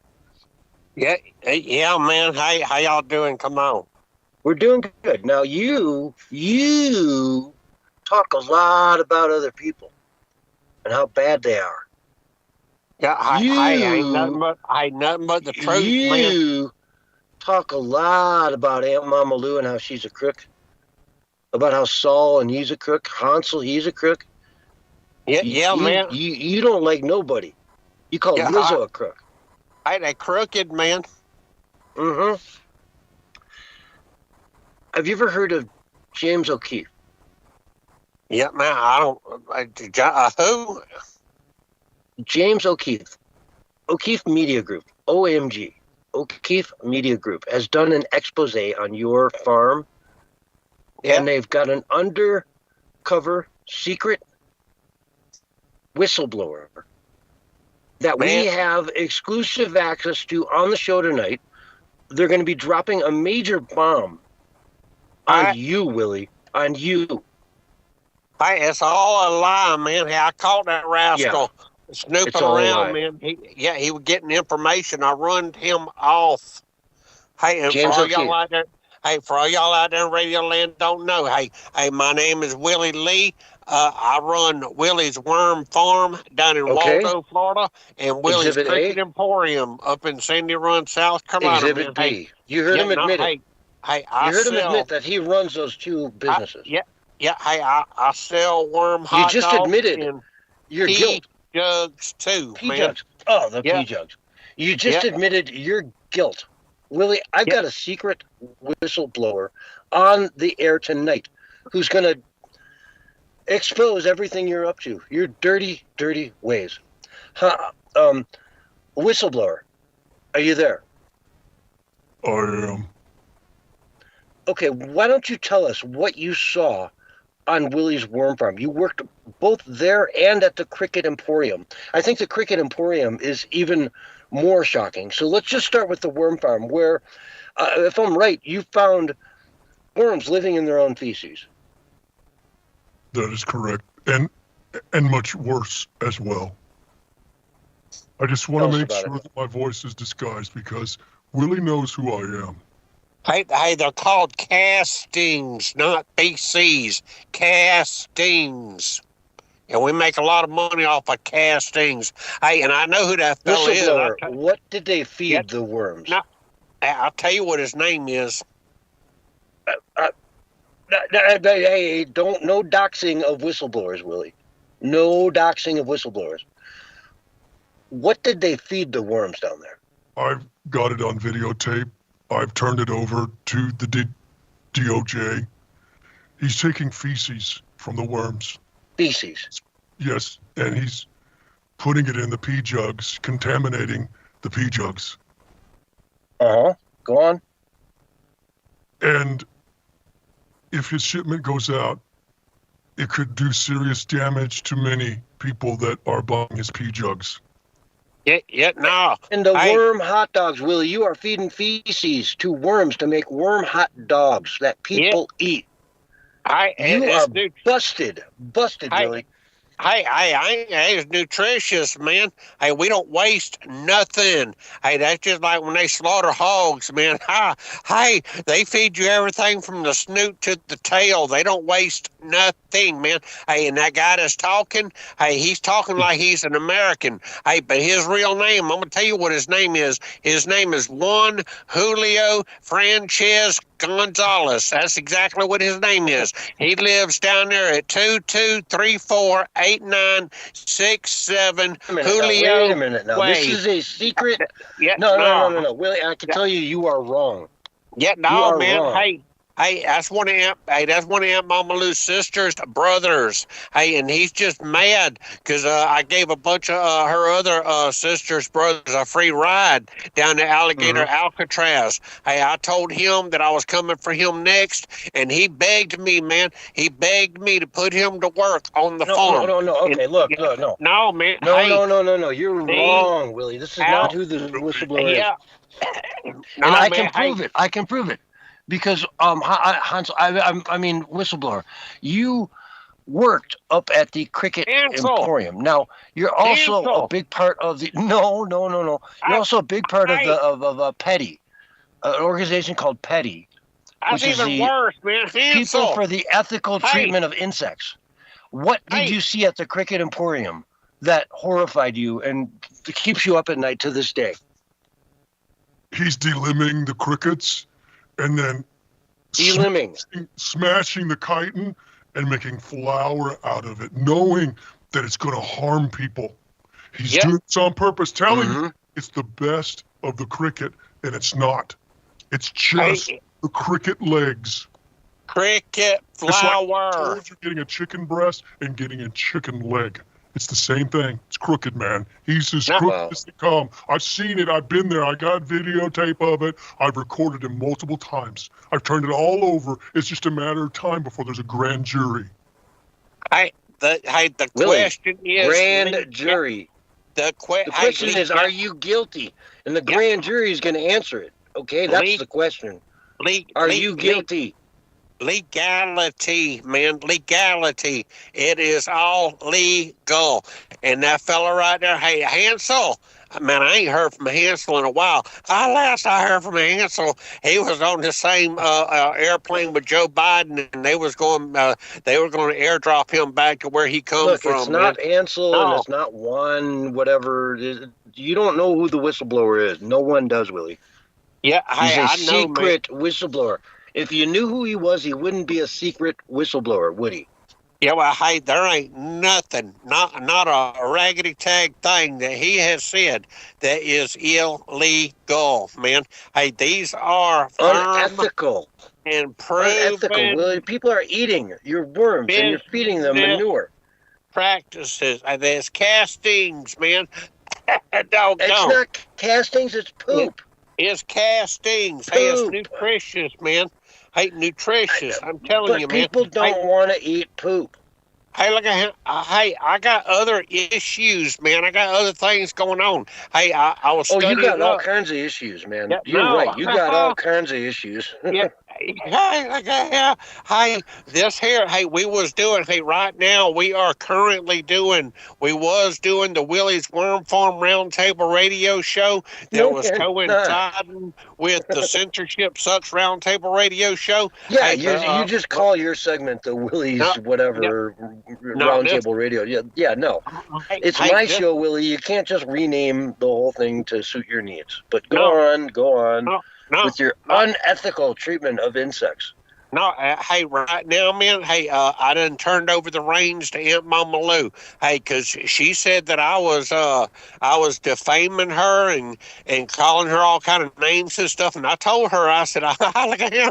I said, I wasn't defaming you. I was just saying that you was involved in some of your sister's schemes, how they selling dogs and stuff. Hey, they get on the internet, man. Hey, they get these people and they say, look at here, I got a Chihuahua for sale. And then the people gives them $1,000 for one of them Chihuahua puppies, but they don't get the puppy, and then they disappear. And Aunt Mama Lou, she was facilitating that effort, man.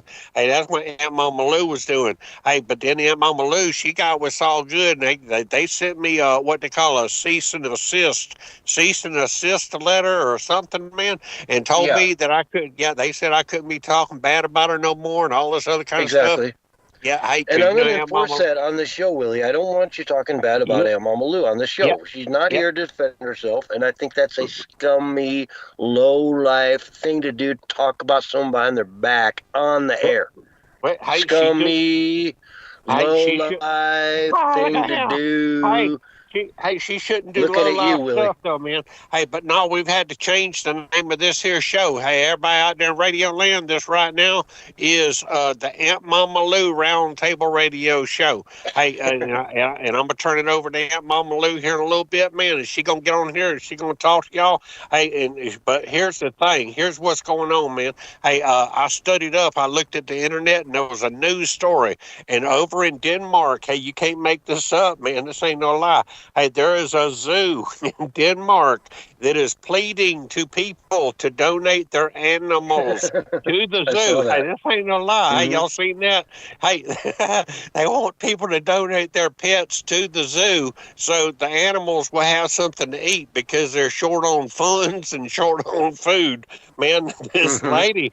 Hey, this lady, she took her daughter's pony to the zoo to be eaten by lions. Oh, man, what did that girl do? What did that poor girl do that her mama said, we're going to take your pony and feed it to the lions at the zoo? That's the ultimate punishment. I know what they did. They said, what happened was, I know what they like to say. What happened was, the pony was sick, but it wasn't like disease sick. It was like old and decrepit and everything, and they couldn't afford to put it down, and they couldn't afford to bury it and all this other kind of stuff, so they took the pony down there to the zoo to be fed to the lions. Yeah, you can't make this up, man. Hey, I'm looking at it from August the 11th of 2025, man. Hey, that was in the that was in the news. Hey, look at here. You know, Willie, I'll tell you though, man. I'll tell you though. I lost a cat, my beloved cat of like 12, 13 years, to a group of coyotes, right? And it was really saddening. It was hardcore. A few days later, I was out on the trail. I was riding my mountain bike on some trail way out, a few miles away from where I lived, and a coyote just sat. It was just sitting on the trail in front of me, about 150 yards, 100 yards. And I stopped there, and he and I looked at each other for a good, minute, and then he ran away. And it was sort of like... It was a very magical moment in my life. And I share that with you, and you're just going to laugh at me. But go ahead. Anyway, I'm sharing a moment in my life. No, hey, you don't care. You don't care. I'll wait for Barry, you're crying. You're holding back tears over there, Barry. Mark is crying. He's holding back tears. He's all like looking at that coyote, and that coyote was looking at you. Hey, you're looking at the coyote, and then the coyote goes, meow. I've been funny. Hey, next time you tell that story, right. The coyote went whistleblower. Hey, your cat was good. Whistleblower, tell us the secret, dirty secret behind Willie's glory holes. Okay, the whistleblower. Tell us the dirty secret behind Willie's glory holes. No, coyote. They're dirty, Willie. They're dirty. No, I want to talk about hey, for all y'all out there don't know, hey, you talking about some glory holes, man. Hey, but I don't want to talk about glory holes right now. I want to talk about something else. Hey, for all y'all out there don't know, hey, I do have glory holes, man. Hey, well, it's the whistleblower's time to speak. Okay. Hey, that whistleblower. All right, how about the infections in the pea jugs? Hey, The he's a fact that crack. you found contaminated pee jugs all over there, that he just says whatever and sends them off to people so they can, have them, and it's dirty, Willie, dirty. Hey, Infected whistleblower. What do you have to say about that? I don't know about the glory holes, but what I do know is that he has 50 concubines that he's cheating on with his wife. I know it's not legal. Hey, I know he's lying because I ain't got no wife. Hey, Aunt Mama Lou. Hey, Aunt Mama Lou ain't even my wife. Aunt Mama Lou, hey, what happened? Aunt Mama Lou, I'll tell you all about Aunt Mama Lou. Aunt Mama Lou lives down the road. She brings me my mail. She left you. Yeah, she comes around every now and then, Right, man. she dumped you. Yeah, no, hey, Aunt, here's what happened with Aunt Mama Lou. She said, don't let the door hit you where the good Lord split you. That's what she did. Aunt Mama Lou used to be my sister. Then she was my mama. Then she was my wife. And what happened is Daddy married Miss Dorothy from down there at the church, and she had her daughter named Lou. And that was Lou was my sister then. And then Miss Dorothy got a case of the guy going, so Daddy married Lou. So that made Lou Daddy's wife, which made her my mama. And then Daddy got a case of the guy going, so I married Lou, and we called her Aunt Mama Lou. So she was my sister, then she was my mama, and then she was my wife. That's who Aunt Mama Lou is. For all y'all out there in Radio Land don't know, man. Hey, but this guy here that y'all got on there, he's a crackhead. I'm telling y'all, that dude that y'all are listening to, hey, he just proved that he was a lie. Hey, he's a secret whistleblower from O'Keefe Media Group who went to your farm, and they're going to release it all, Willie, all of it to the whole world in the next 24 hours. Hey, bad news is good news, man. Bad publicity, it's still publicity. Look, hey, Willie's Worm Farm and Cricket Emporium, hey, it needs all the attention it can get. So that fella right there is pretending like he knows something, man. Hey, I want to thank you. Hey, hey, but I got other stuff I want to talk about, man. Hey, here's a redneck word of the day. Soldier. Hey, it goes like this. It's like, hey, Bobby. Hey, I didn't know that you sold your truck. Look at that, funny. I sold your truck. Soldier, you get it? Look at him. Hey, here I get it. Yeah, soldier. Hey, twerk. Hey, here's another redneck word, twerk. Twerk. Hey, I got to go to work. I got to go to work. No, hey, but I'm sitting there. No, hey, I got other stuff going on, man. Hey, y'all can't be sidetracking me, man. Hey, well, there's I want to get the whistleblower back in here a little bit. No, hey, because you never put the seat down when you pee. Right? After you pee, you don't put it up and you don't put it down. You don't care. Whistleblower, is that the thing? Is that the truth? That is correct, and that's why his concubines are even leaving him. Yeah. Oh, concubine, y'all know. Really? Y'all know I ain't never been with a woman. See there, he's lying. I hope y'all ain't. That's sadly the truth. I do know for a fact that Willie is a virgin. Yeah, hey, that's a fact, man. Hey, except for my alien love, honey, man. Hey, you know that movie about the 40-year-old virgin? Willie is the 60-year-old virgin. Yeah, hey, she's coming back, man. Hey, I was reading up about shark attacks, man. There's been a lot of shark attacks here lately, and look at here. I'm reading up about how to avoid shark attacks, and it says swim in groups, stay close to the shore, avoid swimming during dawn or dusk when sharks are most active. And the list goes on and on and on and on about how not to get attacked by sharks. Hey, you know what? Hey, everybody in Radio Land, here's how you not get attacked by sharks. Stay out in the water. Stay out in the water. That's where sharks live. Hey, y'all stay out in the water. Hey, and you won't get bit by come on. Shark, man. You're not going to say to everybody to never use the ocean because it's you might get bit by a shark. That's kind of ridiculous. It's like you living in the swamps in Florida. You swim out in the swamp. You're not worried about alligator, are you?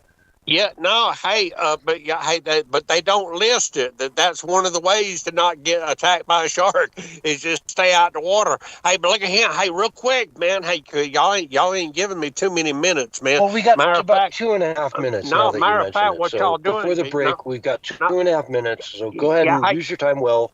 Go ahead, go. No, yeah, y'all taking up all my minutes, man. Hey, I want to talk about something. I'm man. not taking up your minutes. What are you talking about? I said go 3 times, and now you're complaining and using your time to complain about me giving you time.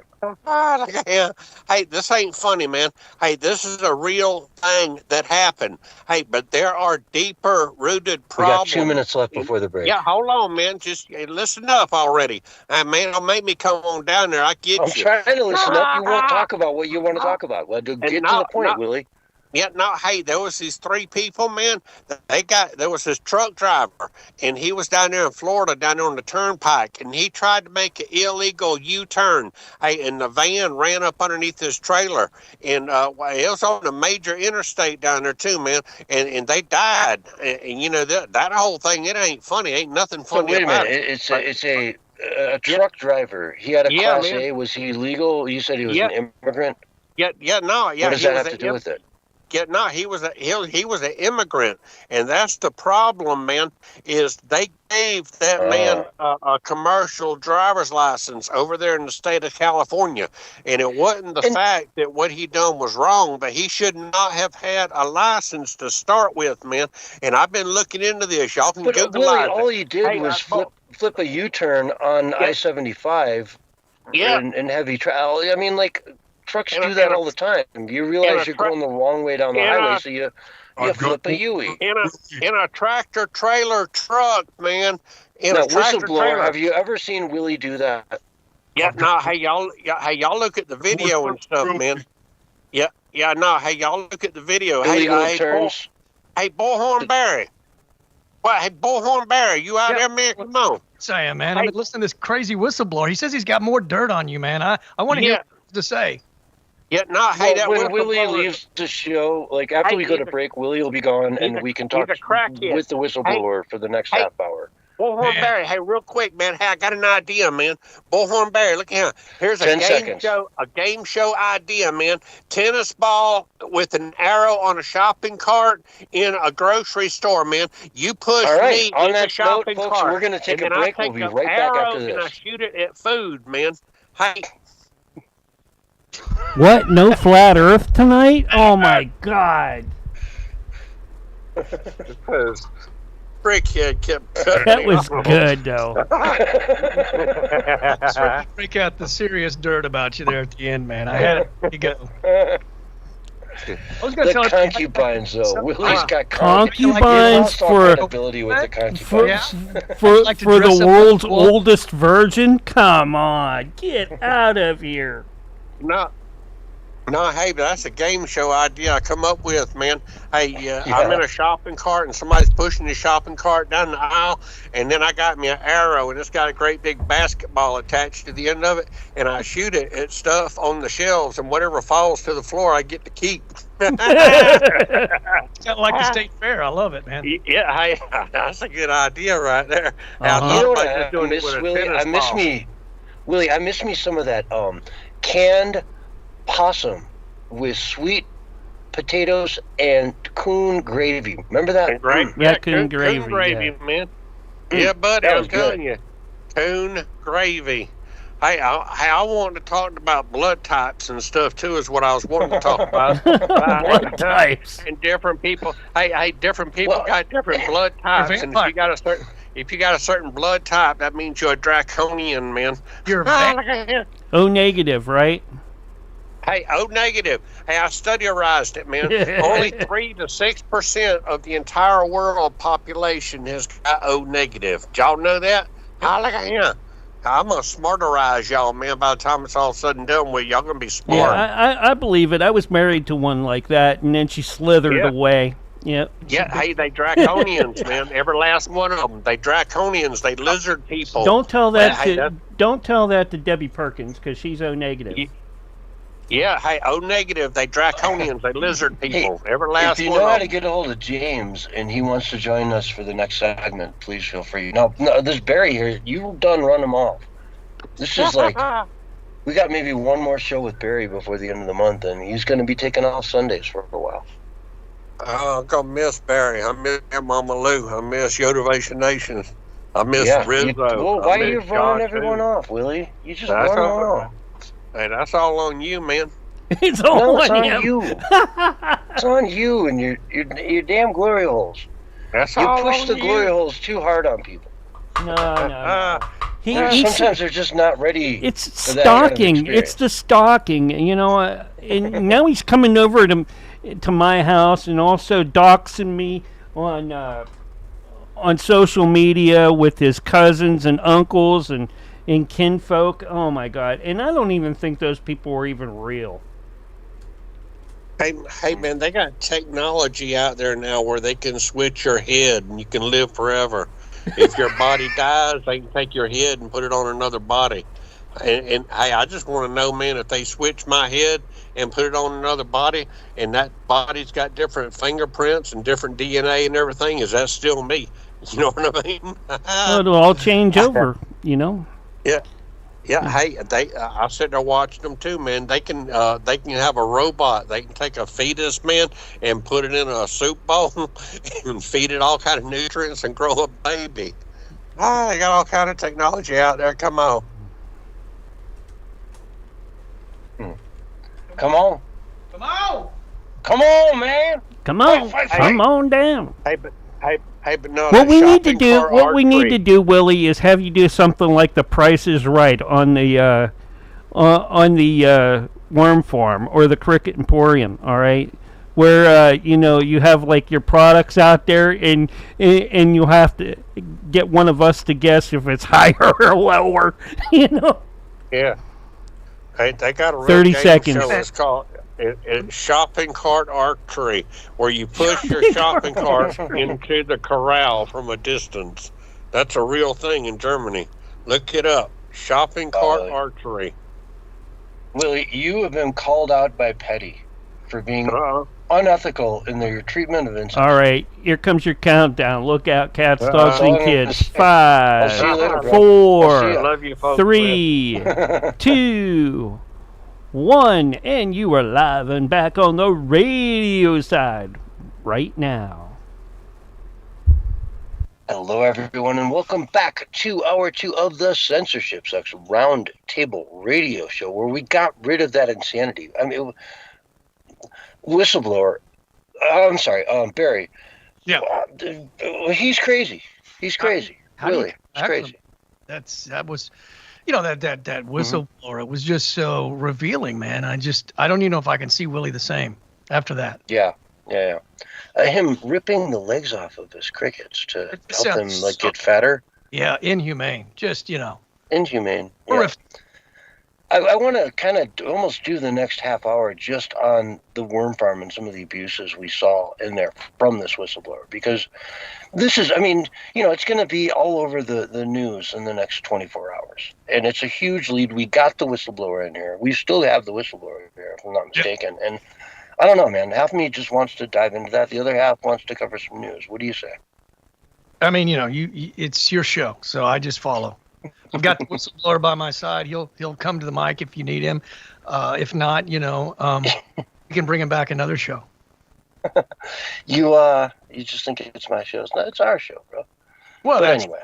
But he said he had more dirt. So I'm sure it just goes on and on and on and on with him. The guy's deep into all kinds of shenanigans. Yeah, well, and again, there's a giant expose that's coming out on this from O'Keefe Media Group that's going to expose Willie's Worm Farm as the fraudulent business that we always suspected it was, serving food to people that has been fed with manure. Well, the worst part was that he was, working with a homeless shelter to feed them this stuff. It's just terrible. He's just a very bad person. Yeah, very bad person. Can you imagine? Gosh, man, you summed it up so well there. Just a very bad person, right? That's really low. Yeah. All right, so let's go to, you want to talk about a really low person? A really, like the bottom of the barrel? The bottom of the barrel, dude. Worse than Nancy Pelosi? Worse, way worse. Shifty Schiff? No. This is a dude on the streets of Nashville who sees a homeless woman, 34, really high, on the verge of passing out. She, in her like last moment like of clarity, she sees a church and goes up to the steps of that church in Nashville. I know the story, but go ahead. It's horrific, yes. And she's half passed out on the steps of a church. And a dude comes up and starts groping her. She pushes away, but she's so high that she passes out. He rapes her on the steps of a church in Nashville. That is correct. He raped her literally to death. That's a real thing. Well, I mean, she was obviously, suffering from heat stroke, but he raped her to death, dude. There's no question about it. And she died. He's a monster. Some EMT vehicle was going by in response to some other event and saw that happening, and they flipped around, flipped the lights, pulled up. He's trying to pull her pants up. Yeah, he was trying to pretend like nothing was going on when the police came. And she gets taken up and dies. Now, what was his name? Muhammad. Muhammad. The double Muhammad. Yeah. And they said they did not know what his immigration status was, but I said, man, if I had to bet, I bet it's illegal. I bet you he is an illegal alien. I'll tell you what, man, we talk a lot about England, right? 30,000 illegal immigrants have come over, on the boats over the last year. Okay. And we look at that number and say, wow, that's like nothing. You know what I mean? The Biden administration was letting 10, 15,000 across the border every single day. But you have to remember, a lot of what's going on in the UK right now is not illegal immigration. It's refugees. So they leave Afghanistan, Pakistan, Somalia, wherever they leave. They go through all of Europe, and they say, let's go to the UK because they'll treat us the best. And they get to the UK, and they get these hotels. They get all the money. They get everything. They're set for a good year or two. They're set. And they don't have to work. They don't have to lift a finger. They don't have to learn the language. They don't have to do anything. So they're bored. They're there. They have completely different values and different structures. And they're just there, bored, idle hands, do the devil's work. Yeah, pretty much. And so we focus on that illegals, but it's not illegals. It's refugees. Because as a refugee, you're supposed to claim refugee status in the first safe country that you land in. But they're going through dozens and dozens and dozens, and many of these people are going right through France to get to the UK to claim refugee status. And then they don't say, hey, this is an illegal alien. This is someone getting refugee status here, which is commendable. You want to give refugees refugee status. But you can't just say the whole world is a shithole, so we're going to give everybody refugee status. It's like anybody on the planet can just come here and claim to be a refugee. And they could be bringing over illegal aliens under the refugee status. I mean, and think about it too. The pandemic lockdowns caused a lot of people to want to leave because the pandemic lockdowns cost as many as 80 million lives. The lockdowns did, right? Yeah, From starvation. And it was actually estimated by the United Nations to be more like 360 million was what they were anticipating, which it's really horrible. So, you're killing way more people through the lockdowns than the COVID ever did, or even the vaccine itself, the death jab, as I call it, and causing people to leave, which this is all a plan, people. Flood the West with all of these people that can't assimilate. And Barry, you talk about 80 million dead, and you know what that was? That was a really successful beta program. That was their beta testing. Oh, absolutely. Now, just to be all fair, the mainstream narratives have it around 3 to 5 million deaths, which is still more than the COVID, still more than the death jab. So it still caused the most death. But independent studies, which I find to be much more reliable and trustworthy, have it as high as 80 million, which is closer to the estimates that the UN had estimated would result from the lockdowns. You know, people would starve to death in third world countries. Then they'd be forced to come to other countries. It was all a big plan, part of the invasion. Don't doubt it for a minute. Crazy stuff, man. It's crazy stuff when you think about it. When you really look at what they did, you know, what they did. It's just crazy. It's shocking that we put up with this as a country. Oh, yeah. As a world, as a planet. It's happening everywhere. And then they pull back law enforcement intentionally, so it gets worse. Then you have this, you know, mass breeding of violent crime, not just from refugees, but just from people who want to take advantage of the situation. I started a new series on X and Truth Social and Minds.com, and every title is the same with a new story. The title is There Are Monsters Among Us. And one of the, that was one of them, the one we just talked about was one of the ones I posted today, but I also posted another one of a lady at a daycare who just beat this child senseless. Saw that. And she's already out on the streets, man. It's just insane. I mean, it was his first day in daycare. And there's this picture of him on the Gateway Pundit, which you should look at. One of his eyes is just swollen shut. He's got half of his face is swollen, cut from bleeding, and his other eye is wide open, and he has those baby blue innocent eyes, and he's like, why would somebody do this to me? Why would this monster hurt me? I've done nothing to nobody. I'm an innocent, sweet child. It's shocking. I saw that story as well, and it was very unnerving to see that kid just beat to the kid.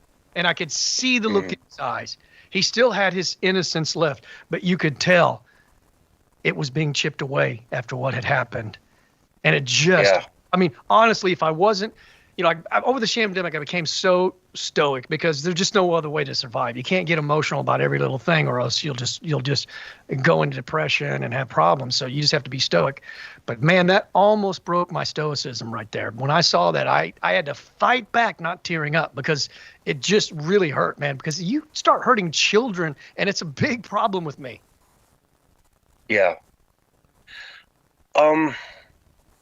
Gosh, I want to play this clip from Roseanne Barr. And I'm going to give a little bit of a language warning, okay? Because she does say a few words that are allowed on the air, but, you know, it's a language warning.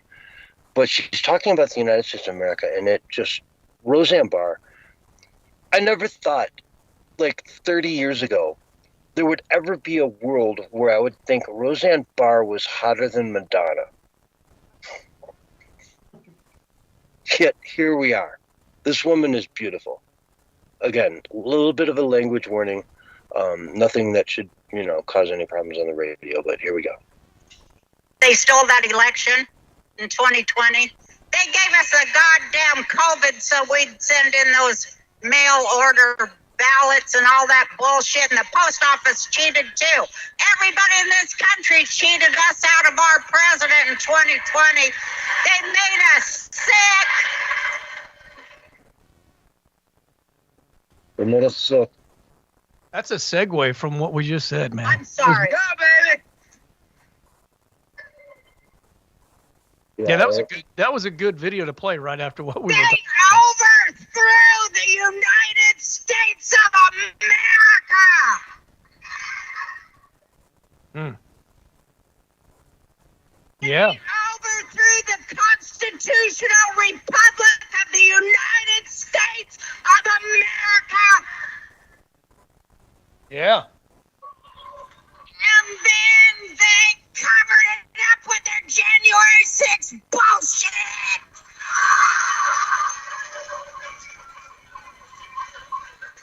Yeah, well, I mean, let's go.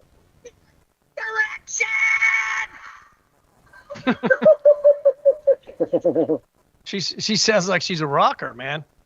The first thing President Trump did, God bless that man, and I love him, and everybody knows it. I love him more now than I ever loved him, and I loved him pretty damn good. Is that not? Are you sure that was that wasn't Yotivation instead of Roseanne Barr? Come on now. No, that was Roseanne Barr for sure, but it damn well could have been Yotivation Nation. Yeah, or it any sounded of more us, like or it could have been Yotivation Bullhorn in Barry. Roseanne's voice. That's all I'm saying. That could have been Bullhorn Barry, word for word. Oh, yeah. You know? Yeah. There's another thing on here that says, a clip from Joe Biden. Quote, "We put together, I think, the most extensive and inclusive voter fraud organization in the history of American politics." End quote. Joe Biden. Search it, folks. Set. We put together the most extensive and inclusive voter fraud organization in the history of American politics. Search it on YouTube. You will see the video where Dementia Joe said that before the election even happened. Yeah. Well, when you're having cognitive decline, you make those Freudian slips and tell the truth every now. He did that actually quite often. Often he made many Freudian slips. We talked about it on the air. Even George Bush Jr. made a Freudian slip not too long ago, or at least during the shamdemic he did. And that was kind of funny as well, where he pointed the finger at himself instead of at whatever it was that he was pointing his finger at. I can't remember the exact quote, but we could bring that back up as well. But a lot of these people that have been doing dirty deeds, they slip up a lot lately. I don't know what, because this is a great season of disclosure, I would imagine, and things are just coming to the surface and they can't even stop it even if they try. They just start confessing. It's weird, man. It's not Biden. It's not just Bush. A lot of people are making Freudian slips a lot. Yeah, it is. Well, Joe Biden, though, that was just dementia. He actually was never supposed to say that we put together the biggest cheating organization, voter fraud organization in American history. It's just, that's why they never let him speak off the mic. Maybe he thought he was in a meeting with Obama and that clan instead of with the public. It's like Hillary said, we tell the public one thing, but we tell all these corporate, big shots a totally different thing. Remember that? That's how. Right. Yeah. You want to hear another viral clip? This is from a teenage girl it's all over the internet right now. It's going crazy. I haven't watched it, but I did see No kings. Unless it was during the pandemic when all the mom and pop businesses were shut down, but the government said it was totally fine for all the major super rich corporations to continue operating. But I didn't really care because as long as I could get my Starbucks and go to Target, I was fine. No kings. Except during the pandemic when we told people that they would lose their job unless they took a certain medical product, or they couldn't even go into certain restaurants without vaccine paperwork. That was crazy, but I didn't really care because I just complied. No kings. Remember when we also told people that they had to not visit their loved ones that were sick and dying in the hospital, the elderly, they had to die alone. That was really sad. We shut down the schools, completely wrecked the developmental learning for a whole generation. I mean, that was tragic, but we don't really talk about that because that's over now. New outrage, kings. Remember when we were told over and over if we got that medical product, we for sure would not get sick. And even though the people that got it immediately did get sick, we were for sure told they wouldn't spread it. Right. And then that gradually became, like 95%. Like 75%. Yep. Okay, there's no evidence it does what we told everyone it does, but we've already made everyone take it that would anyway. And no one really cared because it's new outrage time. No kings. And do you remember during that time, anyone who tried to bring attention to these issues on social media was censored or their account was banned? And limiting free speech at that time seemed okay to me. I didn't really think about it. No kings. You don't hate authoritarianism. You just hate what you're told to hate by the algorithm and the news outlets. Be so for real. I just wish the anti-authoritarian energy was present during actual tyranny from both the federal and local governments during that time. But no, of course not. And it's not authoritarianism if the majority of the people voted for it, both popular vote and electoral votes, people wanted the border secure. So settle down and start thinking for yourself. Turn off the TikTok. It's going to be okay. Wow. Just wow. You know? Fire. No kings. Remember all the stuff they did. Remember it all. Because they just spat in your face and told you it was raining. Yeah. You, Barry. I think it's sad that people actually trust the corrupt establishment. And I know people today that still tune in every night to ABC, CBS, CNN, one of the mainstream alphabet media, and just basically feeding them a lie. I would imagine that most of it is disinformation, although some of it could be misinformation. But either way, it's not the truth. And we have to realize, as we've said before, the greatest lie is the lie of omission. It's what they don't tell you. It's what they don't tell you that would change everything about your perception and your opinion if they did tell you that. So they only tell you one small piece of the puzzle, which isn't anything remotely close to what the full story is, which if you knew the full story, you certainly couldn't go along with their narrative that they're pushing. So it's sad to see these people like listening to the fake news and just sucking it in, as if it's truth, okay? Like I go to MSN and just scroll through it just for 5 minutes, and it's nauseating. Like all the it's lies not just about the news, but it's lies concerning lifestyle. It's lies concerning spirituality. It's lies concerning everything that they talk about. There's just, if you're going to the mainstream media to get any kind of advice, you are going to be like a walking zombie.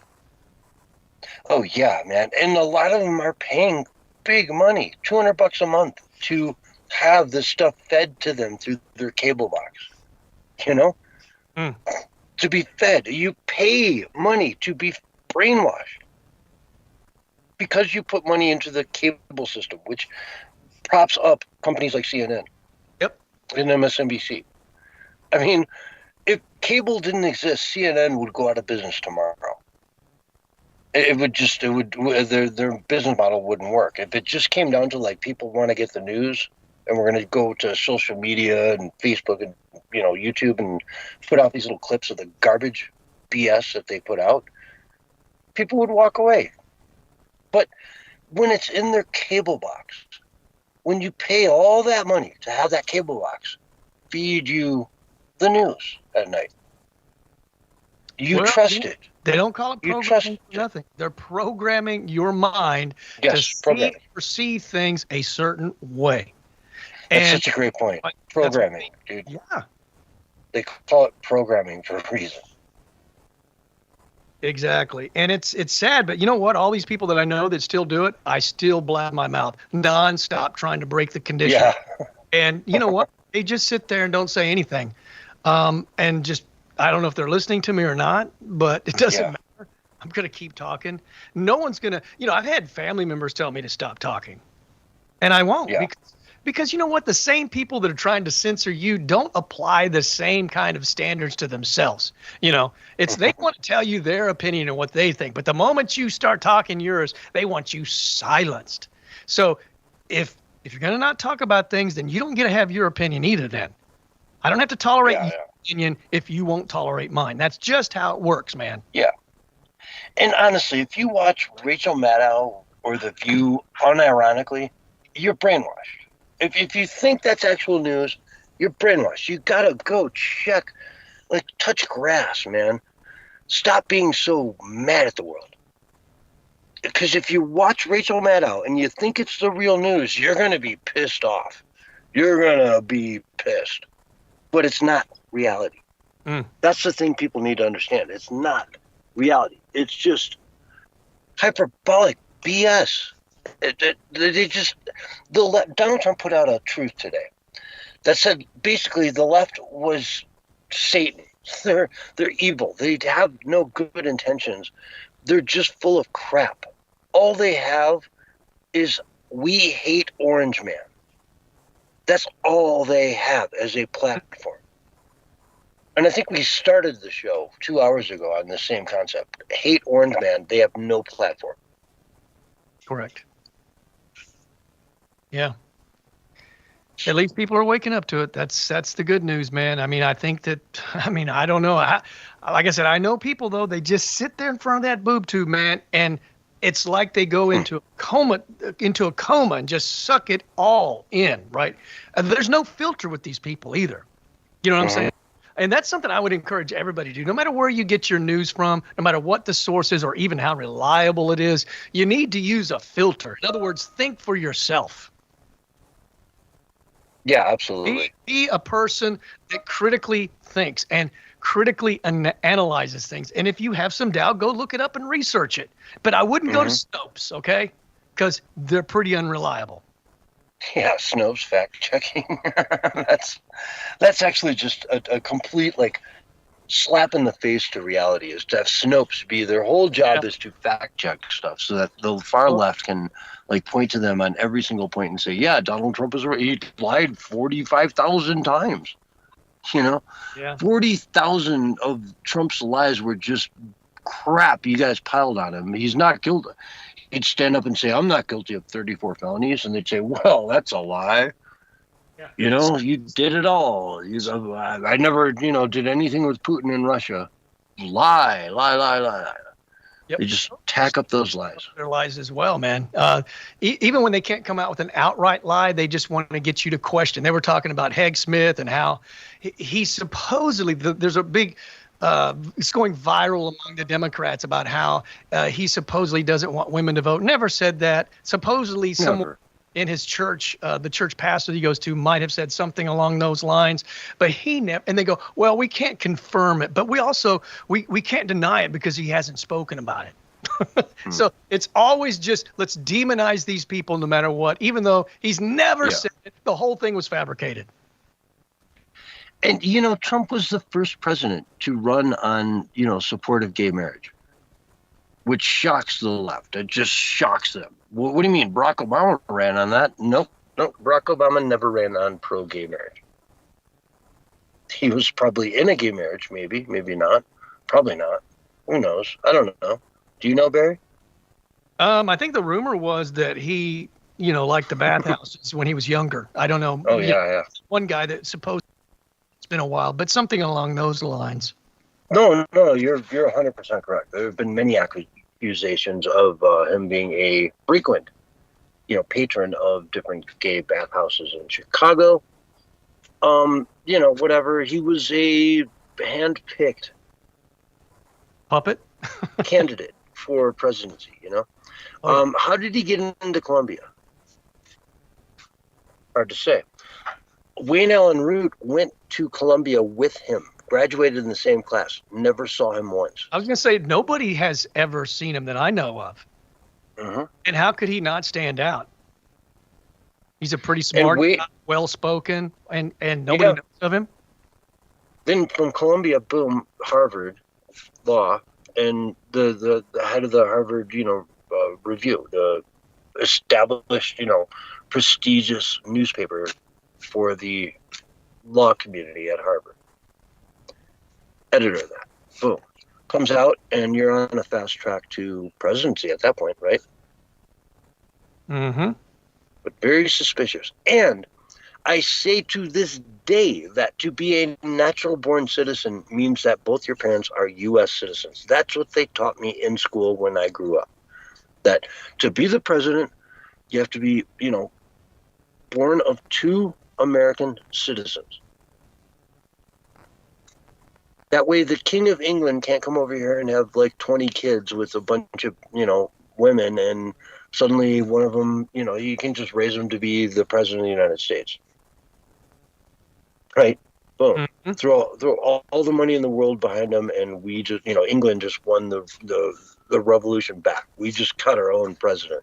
Well, civics books keep changing. They're nothing like they were when I was a kid. I remember reading one not too long ago. It said that they want the president to go beyond the Constitution to form a new world order, and that was like a pretty close to a direct quote. Yeah. But, folks, we are about out of time. We should probably cut it here. We love you all. Thanks so much for listening. This is the Censorship Sucks Roundtable Radio Show. And Barry, in the last few seconds we have, where can people find you online? Find me on X, Bullhorn Barry. Awesome. Go there, sign up for the program. It's going to be an awesome thing. Folks, we'll see you on Wednesday night when our Dragus Productions brings you, I don't know, 4 or 5 hours of amazing content right here on this channel. We'll see you there. I've got dirt on Willie. All right. Great show, guys. Sorry we had to, I mean, we're probably going to get cut off anytime now. Do we want to do an after show? Yeah. I'll do a little bit. I'm cutting out, man. I still got back. Barry, come on. Come on, man. You're cutting out for forever next month, man. Maybe the last show I will, but I got in the backyard. I got to clean up. I got to pull in the car. I got stuff to do, man. All right. And I got all day to do it. I got to get up 4:30, man. 4:30, 5:30 comes early, dude. All right. It's like I'm jumping over to the other room right now. All right, Barry, love you, man. Love you. I love you, you too, man. And right, you see you as soon. well. All right. All right.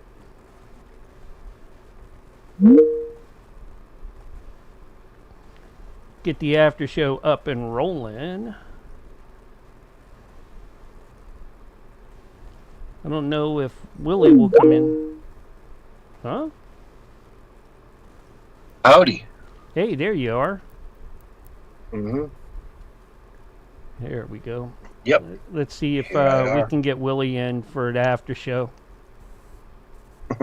Oh, Sonia. Well, try Sonia too. Yeah, Sonia is great. Yeah. Love Sonia. She's a great conversationalist. Yes. And Roger. Since he was restreaming.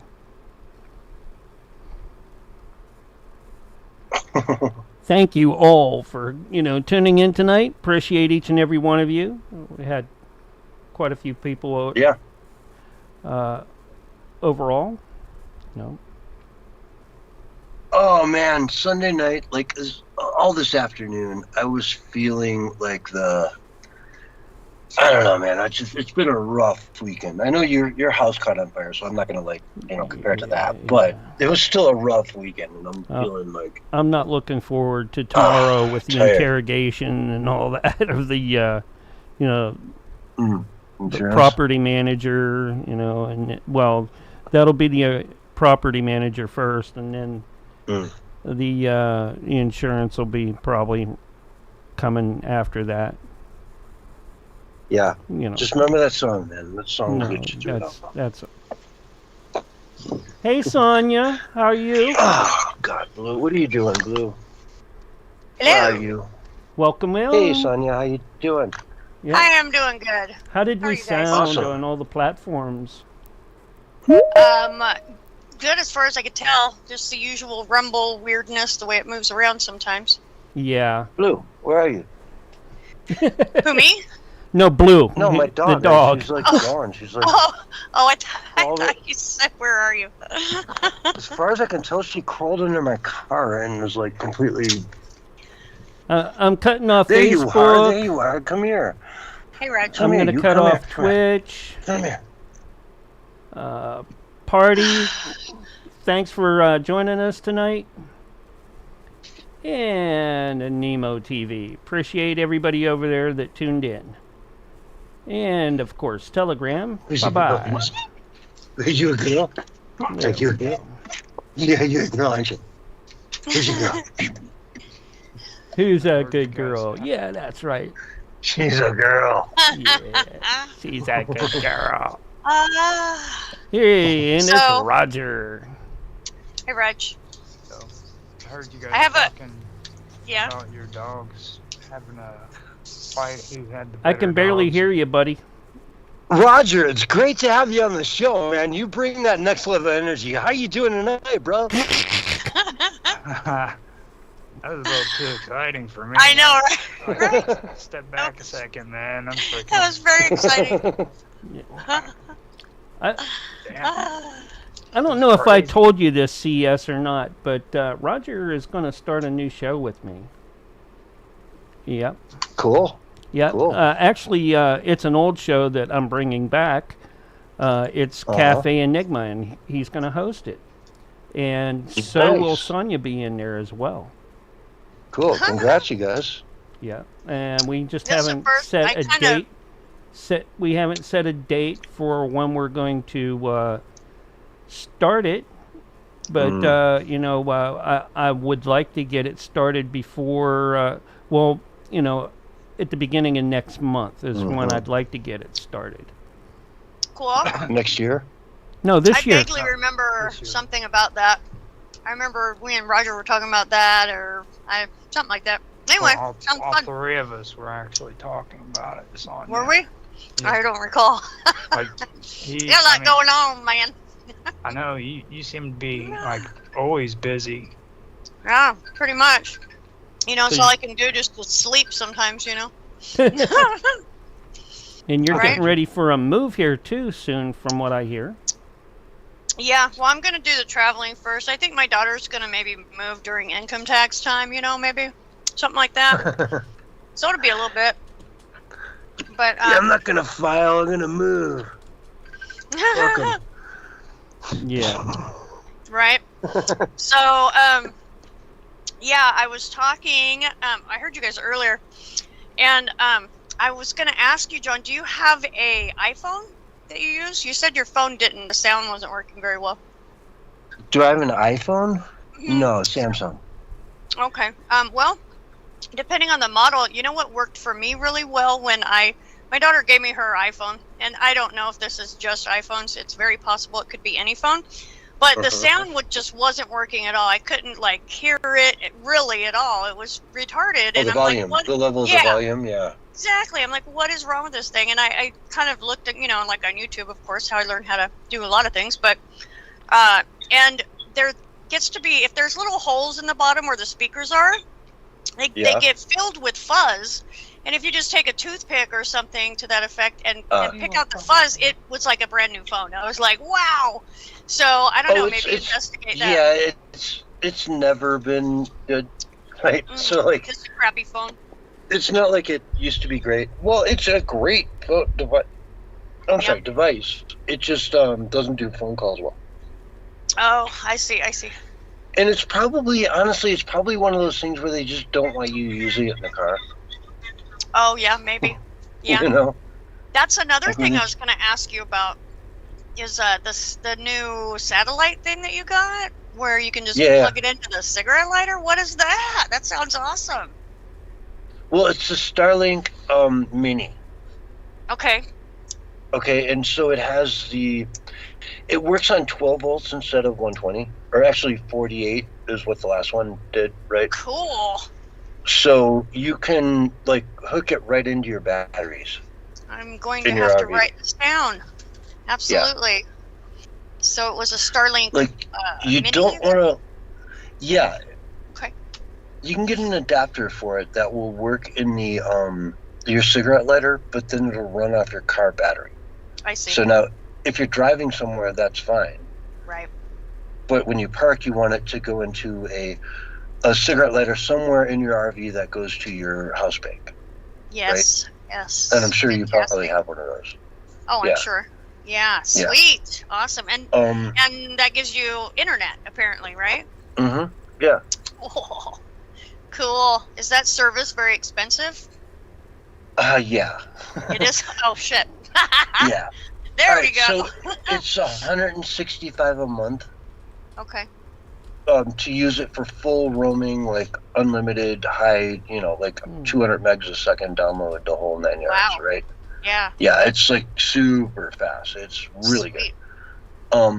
But what I do during the off season when I'm not working, I'm working, but I'm not working here. Is I just put it into there's a thing I can do for $10 a month that gives me 10 megs a month. And that gives me exactly enough to use my radio show, to use it for the radio show. Oh, sweet. But awesome. Pretty much nothing else. Yeah. But that's $10 a month, right?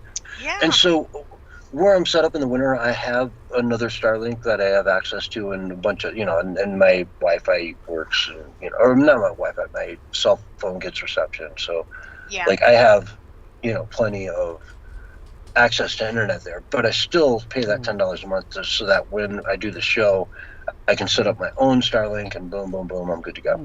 Sweet. Yeah, right on. Yeah, I've been looking into that lately, trying to prepare for going out, because I kind of wanted to maybe be able to, maybe do a show from different towns. That would be cool. Yeah. Now, here's the interesting thing. I just got a notification the other day about what Starlink is calling their standby mode. So that for $5 a month, you can just pay to be standby. And it will work to get and this is again $5 a month. So like nothing. And you get unlimited data, but it's really slow. Okay. So not really enough to do a video, like a video show. I asked Grok how slow it was. Yeah. And he said, like 1 to 2 megs download. Oh, wow. Yeah, that is slow. Which I said, okay, so that's about 360p on a YouTube download. So not 720. I mean, I usually watch stuff at like 1,000 or whatever, but like 360, if I'm like hijacking my phone and using the, Bluetooth for that, it's like 360. You know what I mean? So shit, I could almost like kill my data plan on my phone and just go to this at $5 a month, and it'd probably be about the same. It's kind of crazy, yeah. Yeah. So, did he just say he could kill his dad on this thing? No. Data. Oh, okay. Oh, okay. Data plan. Yeah, not my dad. Wanted to double check. Yeah.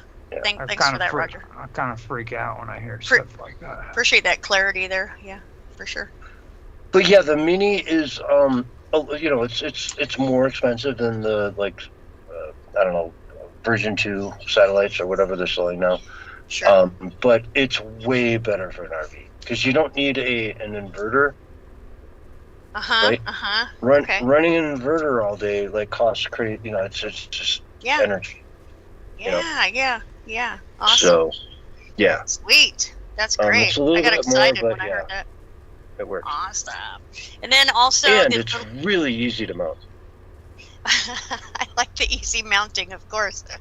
Mounting. That's kind of another topic, but you don't do that to Sonya, dude. Never talk about mounting. Well, to mount it to your roof.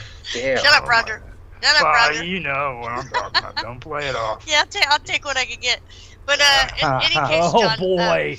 She said it out loud. The tattoo, you were talking earlier too. I think it was with you and Barry, and I can't remember if you said it or Barry said it, but it was about the mugging, someone maybe breaking in and being. I forget exactly what you guys talked about. It seems like it was so long ago. It's at the beginning of the show though. But anyhow, I wanted to. It was about tattoos, and I just wanted to say that if you're like people who are worried about getting mugged, or it was when Barry said that he knows women who don't go out at night. That's what it was, and I'm like, wow, and that's one reason I do have all these tattoos. Just one benefit that I see anyway is not having to worry about getting mugged, as opposed to someone like a girl who does not have as many tattoos. I mean, a mugger's probably going to choose the chick that doesn't have any tattoos, over one who does if there's only 2. Okay. So there we go. So it's kind of like a defense mechanism. And don't forget yours glow in the dark too.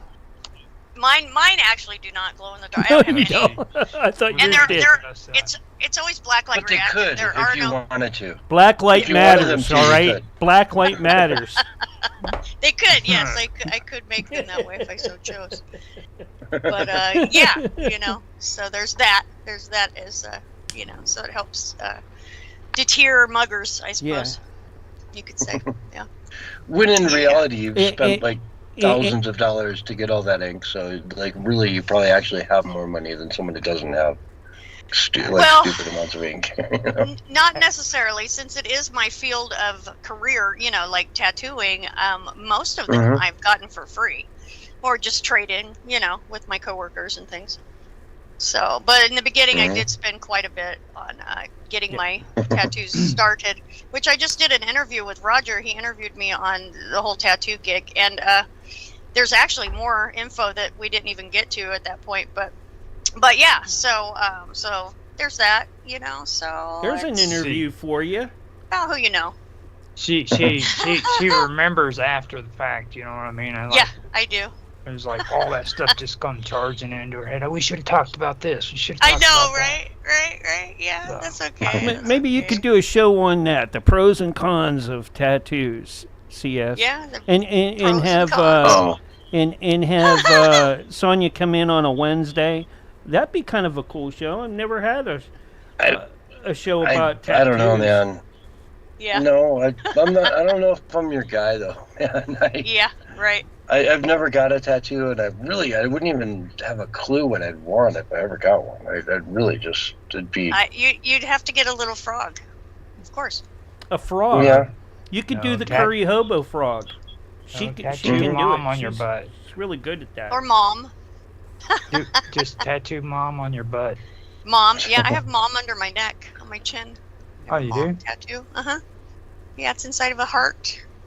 Who was it? Steve-O, right? From Yep. What the hell? He had your name on his ass. Yeah, that's hilarious. And so he That would, is hilarious. Yeah, he would win bets in bars all the time by saying, "Hey, man, you buy the next round if I don't have your name tattooed on my ass." Right. Yeah, that's hilarious. That's Like, you don't have my name tattooed on your ass, I'll pay that bet. Right. Pull his pants down and say your name. Yeah, he just wanted to show his ass to everybody, really. Yeah. Fly around. And Yeah, the way, and that too. That's the way to do it. I can't Showing do your that ass. too. That tattoo paid for itself, for sure. Oh, like, it was, sure, yeah. It was a net positive, yeah. There you go. That's a good tattoo then for you, John. No, I'm Win not going to show bets, my ass. make in money, bars. make a little extra. I know. Well, you don't have to put it on your butt, but that is an excellent place to put your name. Could be a little meaty. Yeah. I'm fond of ass tattoos, though, as we found out in the interview, me and Roger. Oh, yeah. She loves They're it. some of my She loves favorite. it. They're some of my favorite tattoos. It's just different. Oh, what you know? was the movie? Big Stan, right? Remember that movie? I do not. Big Stan? Yeah, it's, oh God, what's his name? A European Bigelow, that dude? Plays Big Deuce Stan. He Bigelow. gets convicted. Yeah, the actor from Deuce Bigelow. Yeah. He gets sentenced to jail, and he's got like 6 months to prepare, and he gets a tattoo around his butthole that everybody looks at and they're like, ah! Yeah. Because he doesn't want to get raped, right? Right. Yeah. So he. That's And I'm thinking just ahead. wondering what you would do to make that tattoo. That would be so offensive that no one would be Gosh, like, I "Oh, don't God." know. I'm curious myself to find out what the heck that was. Especially Did they ever Rosie tell you? O'Donnell. Rosie O'Donnell is involved somehow. Oh my gosh. Oh wow. Yeah. I don't even know.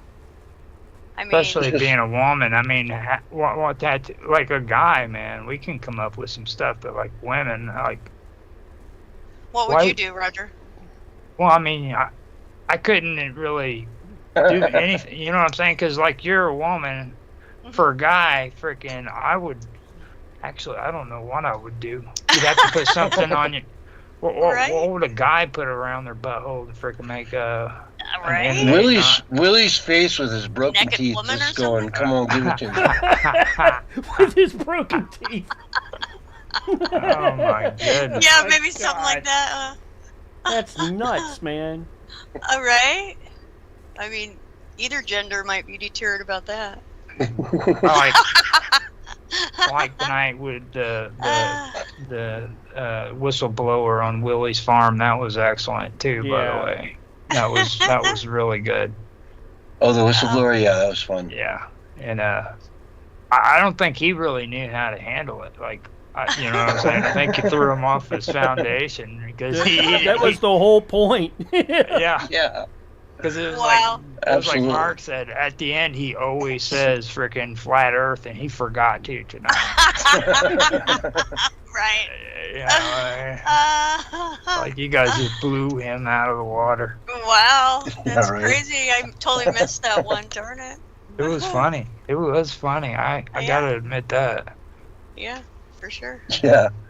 And that was just because, he was using that voice thing. And I'm like, dude, okay, let's go do whistleblower. With, Yeah. And so, yeah, we I just like that rolled with voice it. thing. It's hilarious. You could do lots of fun stuff with that voice thing, for sure. Well, see, Oh, yeah. the funniest part about that whole thing was he was saying that they were contaminating the pee jars, dude, and it could be harmful to other people. I'm like, are you kidding me, dude? How do you freaking contaminate a pee jar? Contaminate a pee jar. Exactly. With herpes, man, herpes. Something. Herpes. I guess, right? He got space herpes from his alien honey. Oh my God! Did I tell you that Jack said space herpes on one of his shows? I mean, that was like Radio shows.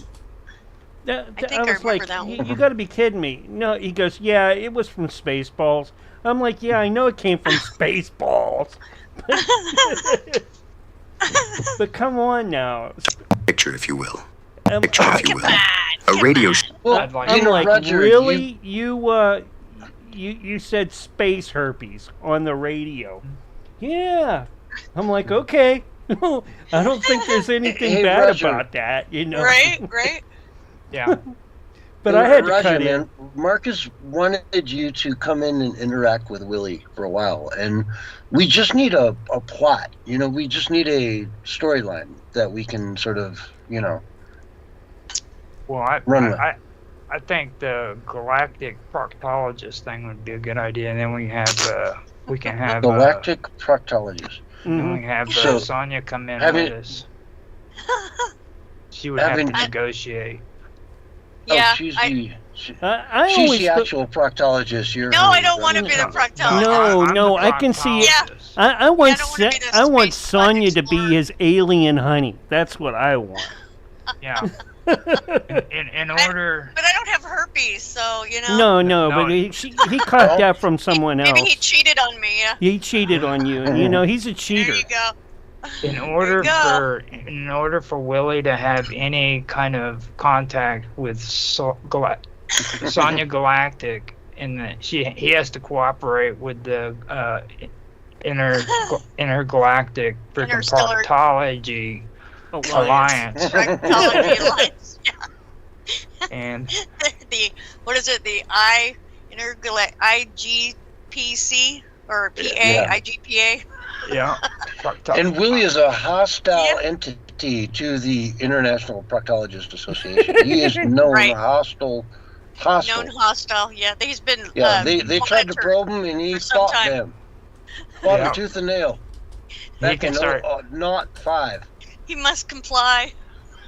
He can start talking about his traumatic experiences in the woods when he saw spaceships and stuff, you know what I mean? And what they did to him and all that good stuff. Wow. You're supposed to take a deep breath and take one for England. Ew. Right. Well, and then you could have Saul Good, come in there and say, yeah, that's part of the deal. Right. You team up signed against him. you signed a contract. Take have one to for do it, England, Willie. Willie. You have Take to one for England. for England.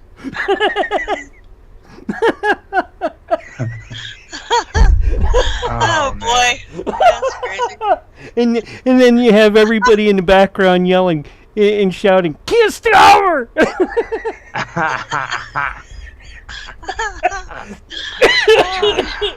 Oh, don't too hard. That one. Right. The stoplight is going in here. Poor Mark is over there getting ready to choke his head off, dude. I'm like, God. Man, I had to stop smoking for a few seconds. And when do you see me stop smoking? Right. Yeah. Yeah. Yeah. We always get smoke Yeah. going. The stomach will go in here. Your stomach. in your chat thing too, I put something in there that Mark posted earlier about the UK for you, so that you guys know that. I don't know if you're aware of that thing that's going on in the UK, but they've got a lot of big things going on. You know how they're talking about that internet child protection law they got going on. Oh yeah, it's crazy. It's getting really, really out of hand from what I've been reading. So they want to ban VPNs. Yeah, they're actually going. They're going after 4chan now. Yeah, I saw that. That is and 4chan's like, right here, 2 middle fingers, right back at you, bro. Yeah. I mean, they're not going to be able to stop 4chan. The United States has been wanting to stop 4chan for how many years now? Well, Trump told, Starmer not to mess with U.S. tech companies. Like, you're not going to get this done. Mm-hmm. You guys can go over the hilt all you want, but guess what? The hub of all tech companies is the United States of America, and we're not going to listen to you. And see, that's where me and Mark argue all the time, because, he doesn't Mark understand. wants to listen to him. Yeah. And I turn around and I was telling Mark Edworthy the other day that YouTube, okay? When it comes to their censorship, if they're going to be doing the censorship, they need to go according to United States constitutional law. But the terms of service are valid. The terms of service. Exactly. We love Mark. We do. Oh my God. Have you actually read the terms of service? Oh God, no. Who does? Who reads the terms of service? Why am I even talking to you peasants? Mark Edworthy reads the terms of service. That was an easy answer or question. Hashtag flip hair. Yes. He's probably the only person that I know who reads terms of services, but he doesn't read them. He studies them. He knows them. Yep. Yeah.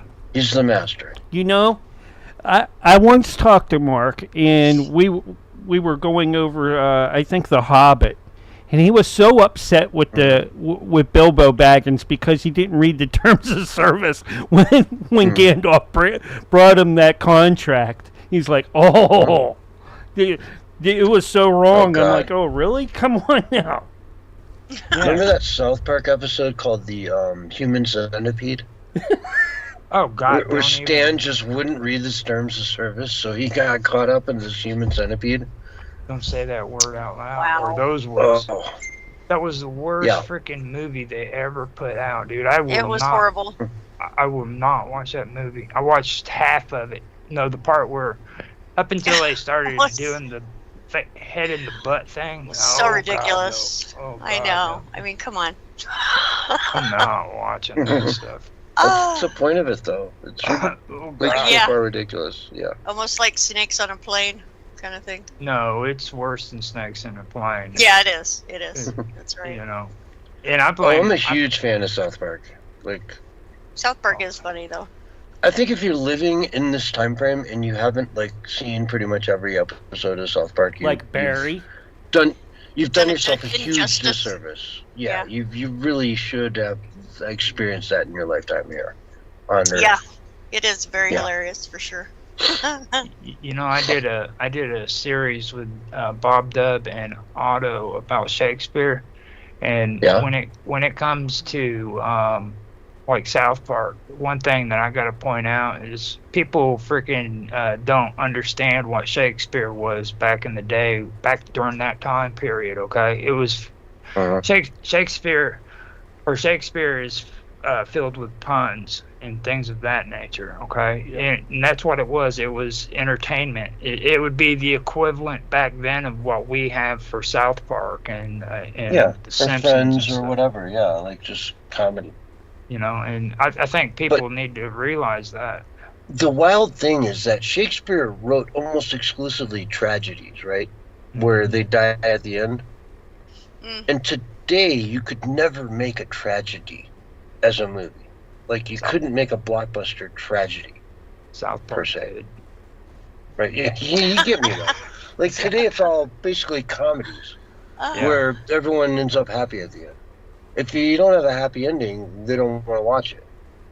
But Shakespeare was all about tragedies. Yeah. Well, he had a few comedies too, though. He had a. Of course. What was it? The two twins, I believe it was, that didn't know one another. Yeah.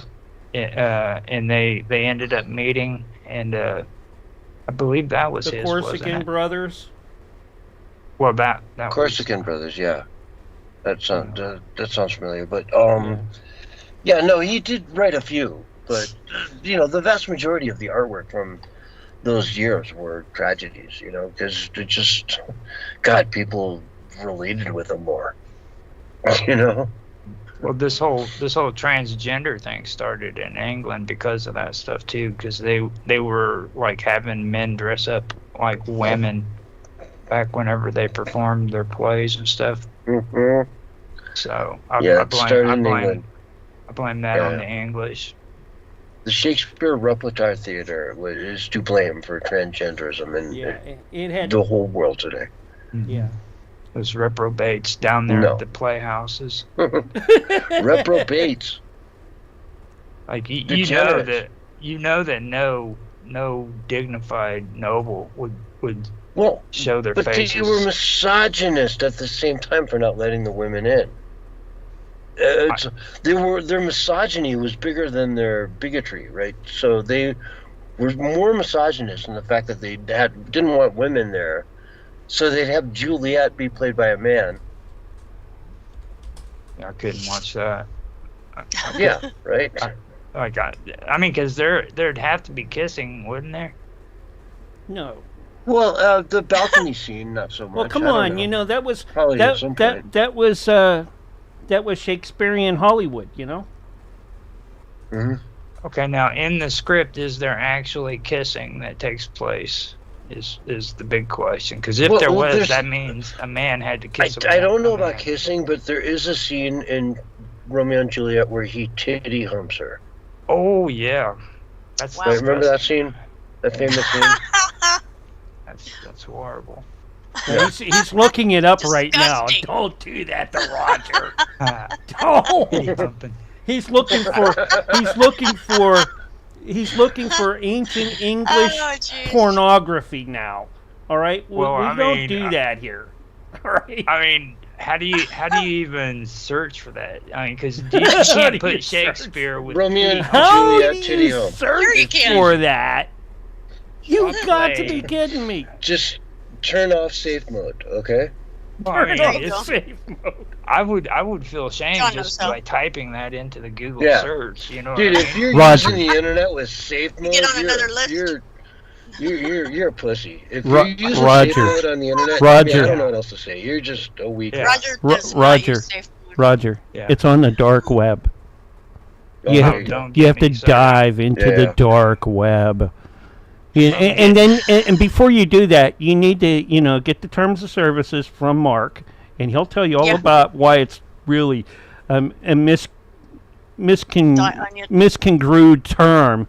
Dark web. It's all the web. Well, I'm actually gonna be doing that sometime here in the future because I agree with that. Well, that's good because you won't be a virgin like Willie if you do. Mm-hmm. A lot of people have this misconception of the dark web, the evil dark web. And, you know what I mean? And they don't understand that. Like, it was what you called the dark web was actually perpetuated because of the federal government. You know what I mean? So they actually created what everybody calls the dark web because of restrictions. And like government surveillance. Government surveillance. Where do you think that all came from? As far as I know, what is the dark web other than just people who put like no follow, right? No index, no follow robots on their website, right? So, like, it's no different than any other address. It's just not indexed. Well, right. That's the dark web. don't quote me on it, but I can give you like a gist of it. What happened is like back in the day when they first started putting a lot of restrictions on people, there were sites that were doing things like advertising, selling drugs openly and everything, and sex and stuff like that. It was all openly on the internet. With the Pirate Bay, right? Yes. And they turn around. It started before that. It started back like but, you know, IRC Bay's days. The IRC days there, CS. Right. Yeah, but Pirate Bay is a good place to like pick it up and say that's kind of the first peak of it, like, you know, having legs. So see, the trick behind all of it is it was open for everybody to see, but then the government started saying, look, we need to stop this. So they started putting restrictions on these websites, which made it harder for the general public to see. Okay? And in reality, what happened was because they did that created what we call the dark web today. And they decided not to make it to where people couldn't freaking go onto it completely and just keep it that way so that they could survey, or they could use surveillance techniques to figure out where a lot of these crimes are taking place and stuff like that. So in reality, these people are the ones who created the dark web. So how does the torrent browser allow you to gain access to the dark web? What about it does that? Well, torrent period is that's actually, it's not just like the browsers, the whole term torrent. Now if I say I want a movie, say I want to get a movie that I just want sent directly to my computer, I can get a torrent program it'll scan the internet and it'll look for chunks, bits and pieces of that movie, and it'll collect you're it like together. Julia Roberts, full frontal nudity, Right. Movie. Right. So that's basically how the torrent system works. It's more complex, more technical than that, but like not having a whole bunch of notes in front of me and trying to explain it I would most definitely say something stupid. So I want to be careful about that because I don't want Mark to be correcting me. I have no. Well, he's gonna. I mean, you come on, listen to this nonsense. Yeah, yes. You have no idea what you're talking. That's what he does to me. He does it every time I talk to him, like freaking. And I'm sick of it. Every single time. I'm sick of it. Him and Mr. Robot. Don't get him started on Mr. Robot. Now, Mr. Robot, I love it when Mr. Robot talks with Mark Edworthy because then I can just shut up and grin, dude. It's like, yes, get him, Mr. Robot, get him, dude. And Mr. Robot does. He comes down on him like a pile of freaking crap, dude. So when is you guys' show going to be on? Well, I was going to do the last episode for Live with Roger Hansen this week for the year, and I ended up having some issues, so I'm going to reschedule it for next Friday. Let me say that question again. Mark, when is that show going to be on with Roger? We are going to try to start that the first week of September. And it's going to be good too. But on Thursday nights, Tuesday nights, Sunday mornings? No, Saturdays, most likely. Saturdays, okay. Cool. It's going to be good too. So a whole new slot for you. For me? For Mark. For Mark. Oh, for Mark. What's that?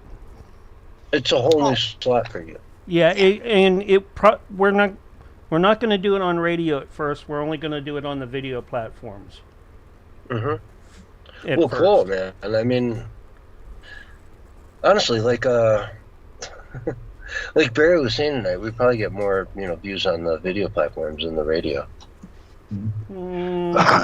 I'd say the opposite. You're probably getting more views on the radio than really. Yeah. Dude, really? Views? Now, Yeah. well, You got to look at the little pip on Views. your on your radio Roger, screen. it's you know? radio. You Yeah, don't get because it's views digital on radio now. Sorry. See, since Dude. it's More digital listens. radio, you get You that little fell pip right in into the my corner, trap. and it shows Yeah. Roger and all the guests on there later on. Yeah, that's how it works now. It's digital radio. Mark, you just didn't even catch what he was saying, did you? I shut up the moment because he's right. But it's like you just kept on talking and stuff. I'm like, dude, I get what he's saying. He's like, you can't get views on a radio show. No, you get listeners. Yeah, I messed up. See, I gotta be careful. Everywhere, dude. I'm telling you, I can't. I be sprung cool. that trap, and you just fell right into it, dude. I gotta say, Everywhere. you really did. Yeah, you fell right. You just were like, oh, my finger, ow, and then Mark kept going. Yeah. Well, Cafe Enigma will be doing topics like In Search of, discussing some of the old In Search of stuff, along with In Search of with Leonard Nimoy. Cosmos. Yes, with Leonard Nimoy. What's his name? Carl Sagan. And maybe some mysteries of the Bible too. Roger will cover with that too. You with you clips got to of him. start with that Leonard Nimoy where he predicts global freezing, ice ages. Yeah. Oh, that's Right? definitely I mean, come on, look who you're talking. I mean, man. It's like, come on, that's know. so. People today, it's like, man, this is Spock talking about how the world's gonna freeze over. All right. In 1974 or something, right? Mm-hmm. Just Well, the show started in 73, 74-ish, and it went 7 seasons. So Sure.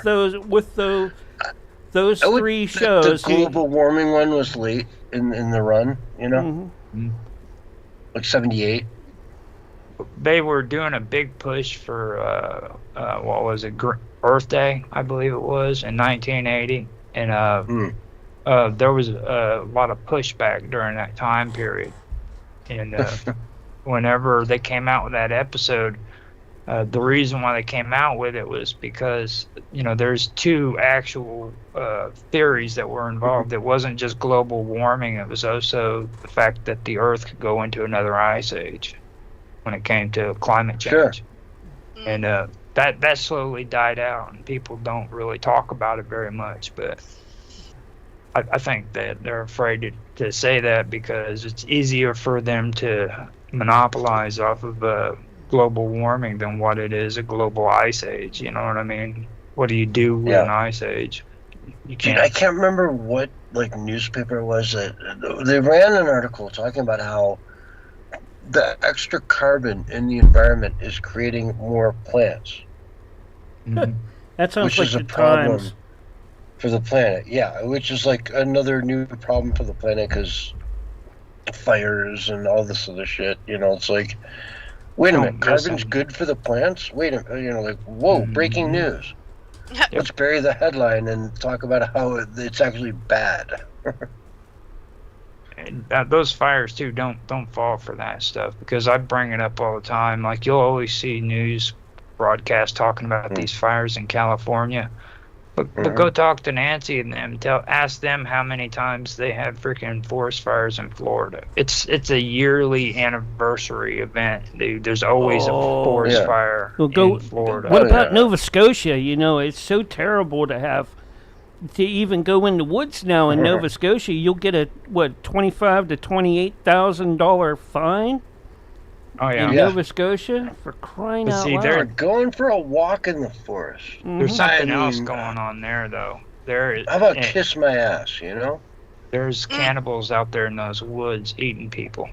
Yeah, but I told you that there's legislation that allowed the Bigfoot, Dogman, and all them, so they didn't have to wear masks or even be vaxxed. The only thing they have to use is flea soap. That's when they clean up. Well, see, these fires are started. These are man-made fires, and that's the way they herd these cannibals out of residential areas so that they don't abduct the people in the small towns and eat them. Because if you go back in history, you'll find out that like entire schools have been found or disappeared. You know what I mean? There's no trace of them, and it goes all the way back into like the 1800s. And that's what they do. They create these fires to make sure Flush that out the cannibals, huh? Whatever's in that woods that's eating freaking humans, man, they want it to go back up to the Yukon where it belongs. Just a thought. Back where they belong. Yeah, send them back. Right. Yeah, if they don't have their card and their papers, better send them back. You sound kind of racist there. You sound kind of racist there when you don't want a disease to come into the country just because they belong where they belong, right? Well, that would apply if it wasn't Canada. Okay, like you. Oh, Canada. You know what I mean? Canada is kind of like set off to the side from all the other countries because, like, they're not really. Like, at what point do we stop taking them seriously as a country? Well, we stopped taking Mexico seriously as a country too. You know, guys, I was watching a thing today. Like, so, Edmonton. I'm sorry, Canada. The government there, they put on 100% tariffs on any Chinese imports of electric vehicles into Canada, right? 100% tariff. And Canada replied by putting an 80% tariff, I think 78%, on canola oil, which might not sound like anything, but it's a huge deal to the people that already have like thousands of acres of canola planted and are growing it, and now there's an 80% tariff to China. So that stuff's going to be limit down, Monday morning, tomorrow morning, limit down canola oil. And we're going to have just an abundance of it in the United States and Canada. But, okay, fine. Screw China. Screw China. That's my whole thing. Screw them. We don't want anything to do with them. We're not going to work with them. You're a communist country, go to hell. I think what we should do. I think this is probably one of the peace talks that Trump had with Putin. You have to take part of our canola oil exports now for doing this. Can you? Or Canada's, I mean, not ours, but Canada. Canola oil is a poison. That's another good point. You could put it on your lawn and get rid of half of your bugs out there, Can you imagine the political conferences and everything that have like samples of canola oil sitting all over the place for everybody? Try out our new canola oil here from Canada. Fuck? Wow, seriously. Crazy. Yeah. So I mean, they'll be cutting maple syrup with it here pretty soon. You watch. Wow. Another fun fact too that I want to mention too about this thing with China. Okay, everybody's talking about China owning a lot of land here in the United States.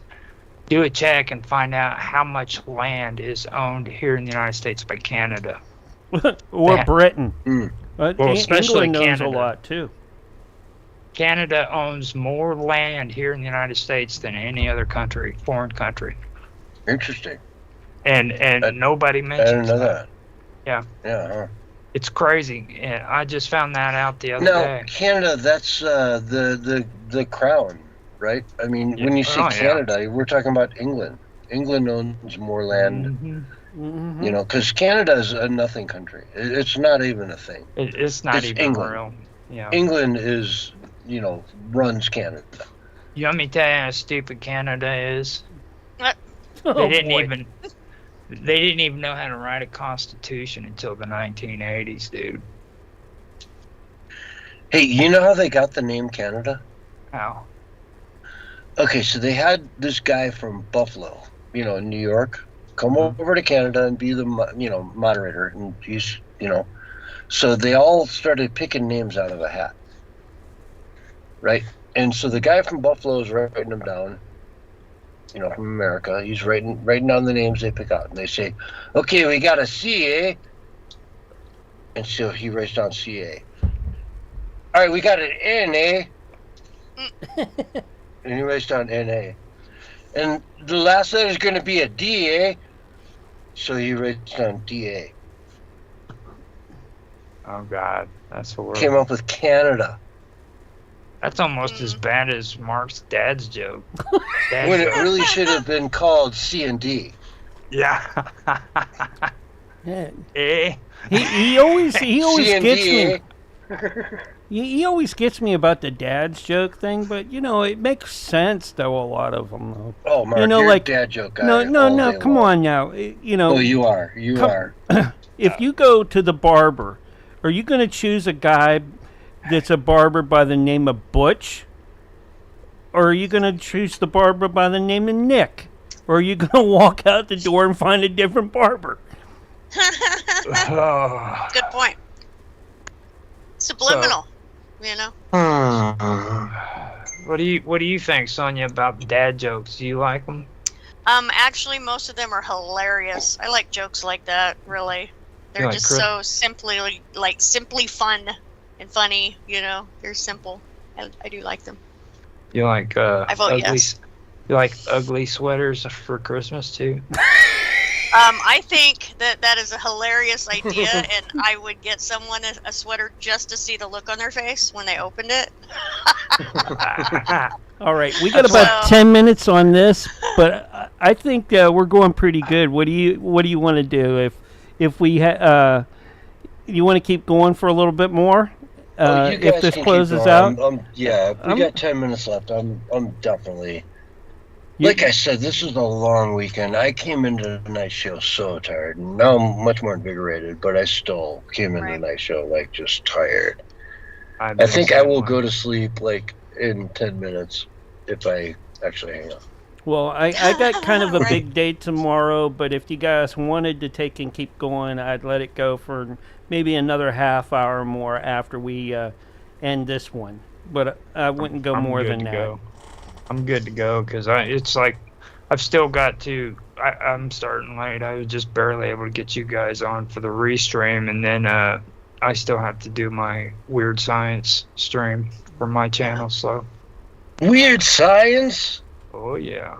Yeah, I was gonna ask you about streaming here sooner or later. I'm gonna hit you up, Roger, about that because I need to learn how to do that a little bit. Yeah. All right, so guys, Rule Britannia. You guys know that song, right?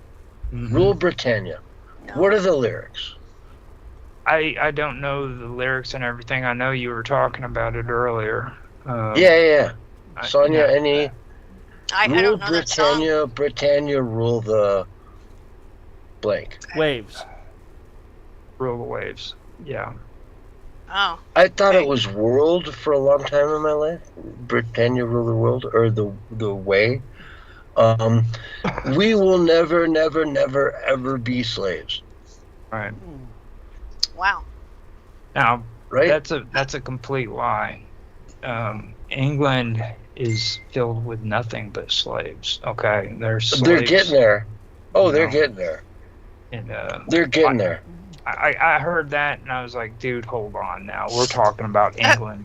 You know what I mean? Like they wouldn't even let Americans watch BBC until like the 90s. you know, and right. And now they've gotten all hoity-toity because they're able to watch international television and the news across the world, and they've forgotten the fact that the BBC and all of their outlets were wait till they figure out that Tommy Robinson was right about everything. Mm-hmm.